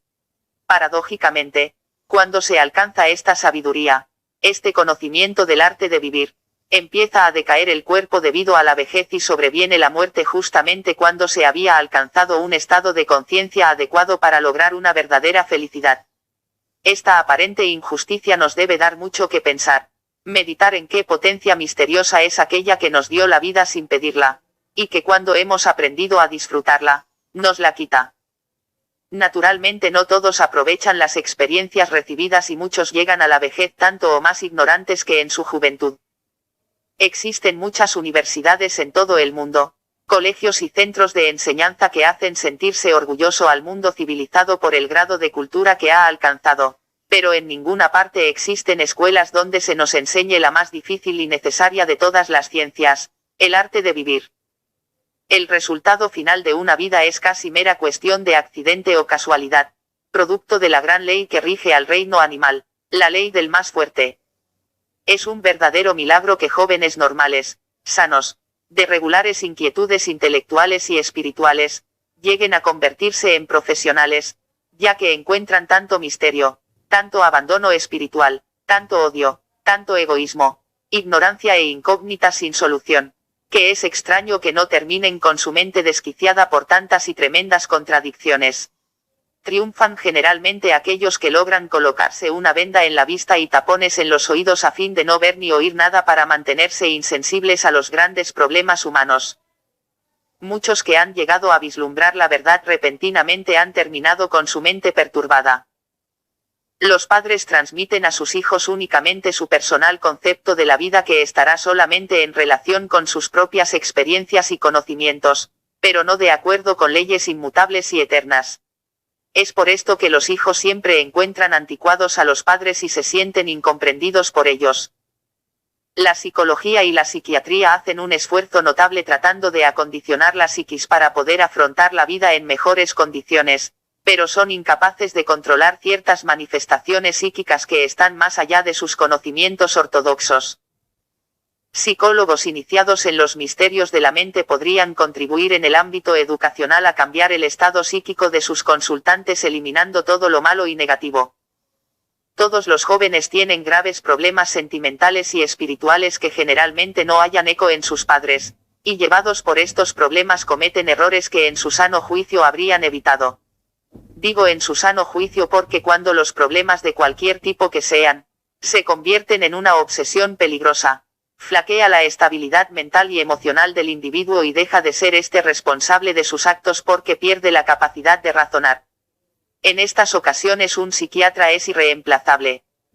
El buscar consuelo en la religión no satisface al hombre moderno que busca siempre el porqué de todas las cosas, que desea conocer la causa científica por la cual se produce algo.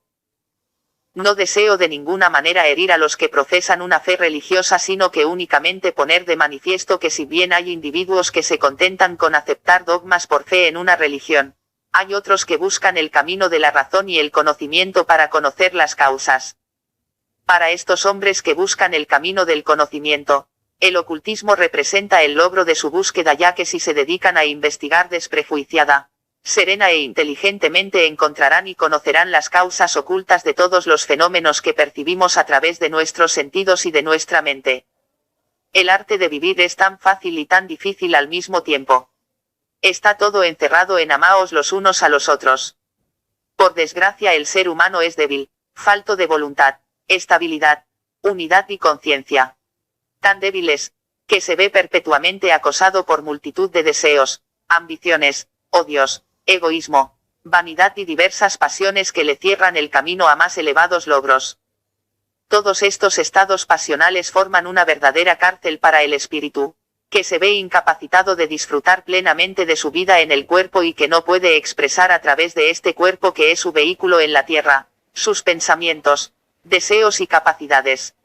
Él, que es perfecto en esencia por ser una emanación de Dios, se ve arrastrado por la materia salvaje, animal y pasional a cometer actos que van en contra de sus deseos de mayor evolución.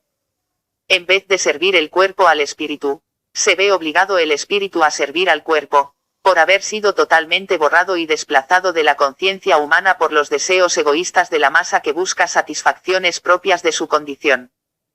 Es por esto que el abuso de las satisfacciones puramente materiales como beber, comer, y disfrutar de refinamientos sensuales de todo tipo, deja una tremenda insatisfacción interna, que es la reacción del espíritu al verse arrastrado a la realización de actos en pugna con su elevada condición. Un hábito de penosas consecuencias es el de acostumbrarse a satisfacer todos los deseos del cuerpo apenas se manifiestan.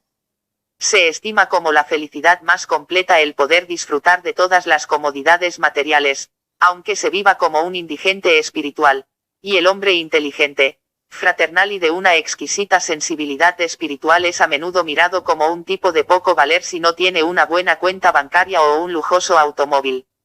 Los poseedores de grandes riquezas son recibidos con respeto en todas partes y todo el mundo los reverencia y les abre paso.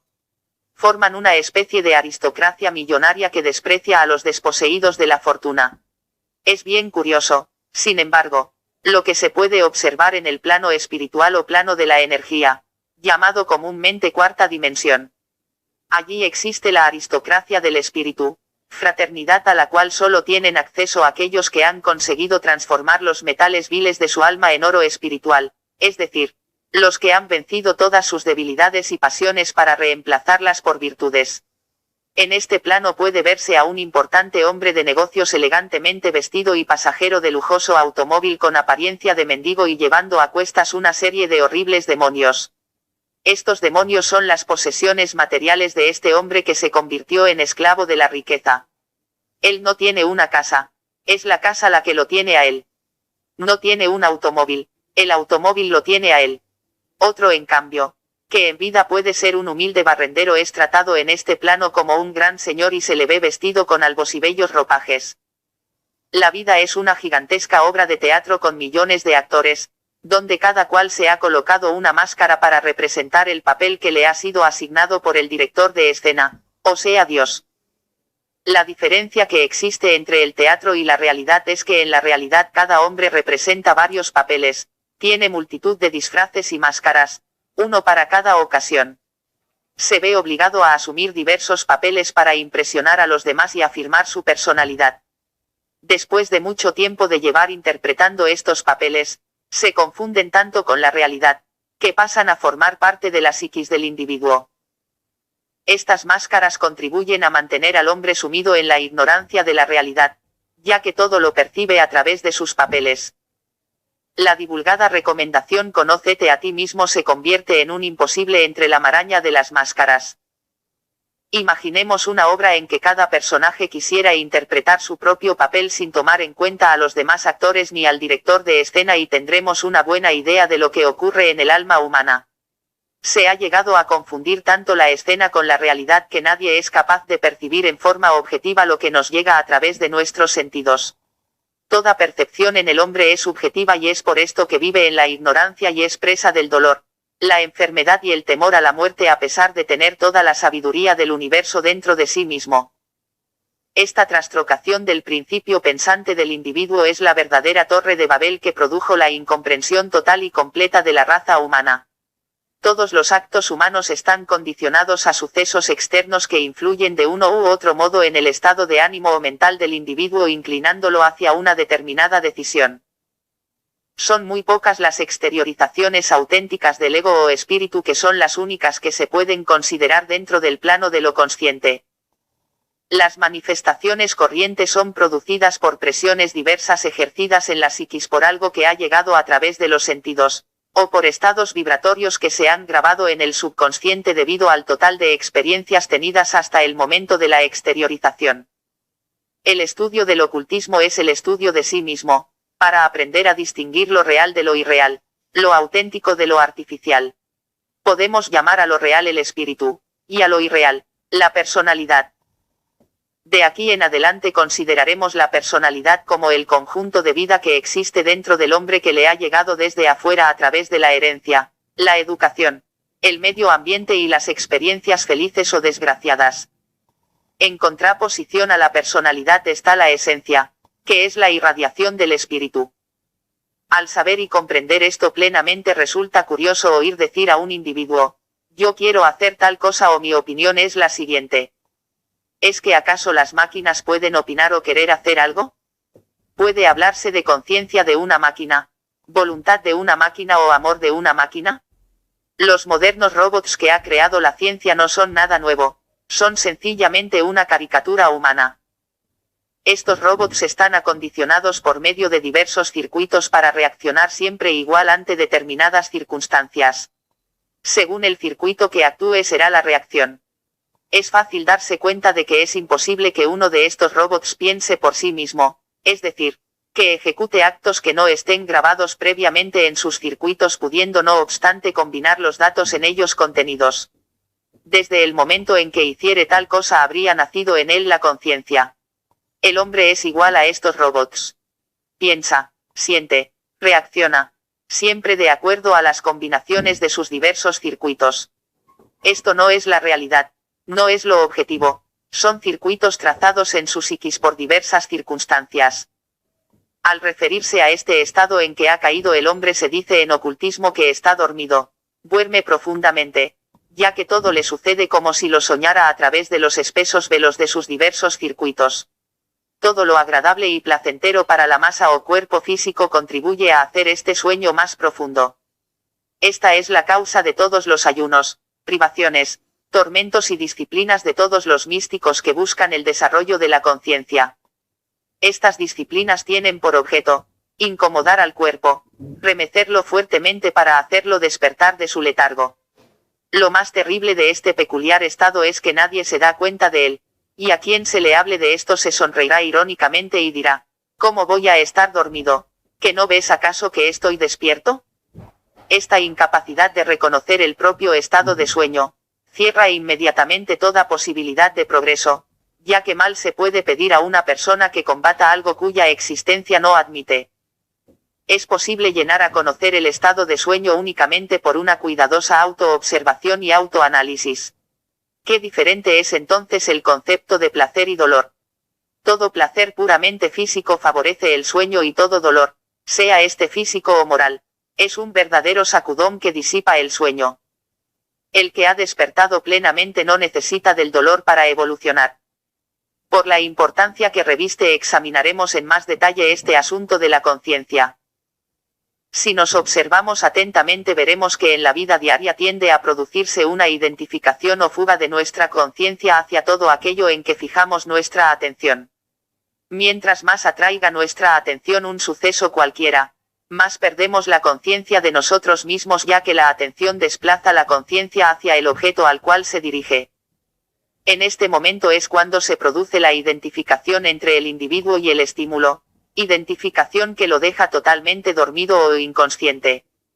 ¿Puede estar plenamente despierto un individuo que no tiene la conciencia de ser? El yo o espíritu vive preso en medio de la telaraña de las sensaciones que llegan constantemente al cerebro. Múltiples son las impresiones que llegan a través de los sentidos. La imaginación trabaja aceleradamente durante todo el día sin que tenga un momento de descanso. Todas estas sensaciones son las vallas que nos impiden llegar a ser conscientes. Si examinamos la psiquis de diversos individuos veremos que existen marcadas diferencias en cuanto al desarrollo de su conciencia. El hombre más bajo es aquel cuyo centro de vida está en el cuerpo físico únicamente, aquel en que predominan las funciones instintivas sobre el pensamiento y las emociones. En otros, el centro de su vida psíquica está en el corazón. Lo emocional sobrepasa a todo lo demás. Este hombre vive a través de las emociones únicamente. En un nivel un poco más elevado se encuentra el intelectual, cuyo centro psíquico de vida es el cerebro. Este hombre utiliza la razón en todo y todo lo considera mentalmente. Estos tres tipos de hombres forman la humanidad corriente, los hombres máquina o autómatas. Sobre estos hombres se encuentra una categoría humana, totalmente desconocida, de la cual solo han trascendido chispazos de su genio, pero que nadie sabe cómo llegaron a elevarse por encima de los nacidos de mujer para transformarse en los hijos de Dios o dos veces nacidos. No se crea que estos hombres son los que integran la realeza o la aristocracia de sangre o dinero. Su condición no tiene nada que ver con cosas materiales. Son sencillamente seres humanos que llegaron a conseguir todo aquello que el común de la gente se imagina tener, como por ejemplo, voluntad propia, libre albedrío, conciencia, libertad, etc. A fin de dar una cierta idea del desarrollo de estos elegidos, muchos serán los llamados y pocos los elegidos. Estableceremos una breve clasificación. En el grado más bajo de los elegidos encontramos al hombre que puede haber nacido en cualquiera de los grupos anteriormente descritos, pero que los supera por haber entrado en contacto con una escuela oculta. Adquiere un yo o centro psíquico más o menos estable y empieza a conocerse a sí mismo. Este hombre, sin embargo, todavía tiene la posibilidad de retroceder y volver al estado de sueño, de caer en su antigua condición, ya que sus conquistas no son todavía permanentes, no se han convertido en carne de su carne y en sangre de su sangre. Un peldaño más arriba tenemos al que ha logrado producir una cristalización psíquica, o sea que ha logrado unir su alma en un todo y refundirla en una determinada dirección. Naturalmente, es posible que esta cristalización se haya producido en una errada dirección, por lo cual este hombre no podrá desarrollarse hasta llegar a la perfección, a menos que se decida a un momentáneo retroceso y proceda a la fusión de aquello que había logrado cristalizar. Una vez hecho esto, tiene el camino abierto para una nueva cristalización de acuerdo con lo deseado. En la cumbre de este camino de perfección se encuentra el hombre que llegó a alcanzar el completo desarrollo y evolución que puede alcanzar como ser humano y llegó a poseer para siempre voluntad, conciencia, inmortalidad, dominio sobre la materia, etc. Podemos ver que todo el trabajo de desarrollo oculto se centra en el alma del individuo y tiende a eliminar primero todo lo negativo y no deseable para sustituirlo por buenas cualidades, y posteriormente unir todas las corrientes de fuerza del alma bajo la dirección del yo y la voluntad. Si analizamos nuestra alma nos daremos cuenta de su tremenda complejidad. Descubriremos los ocultos móviles que nos llevan a actuar o reaccionar en una u otra forma.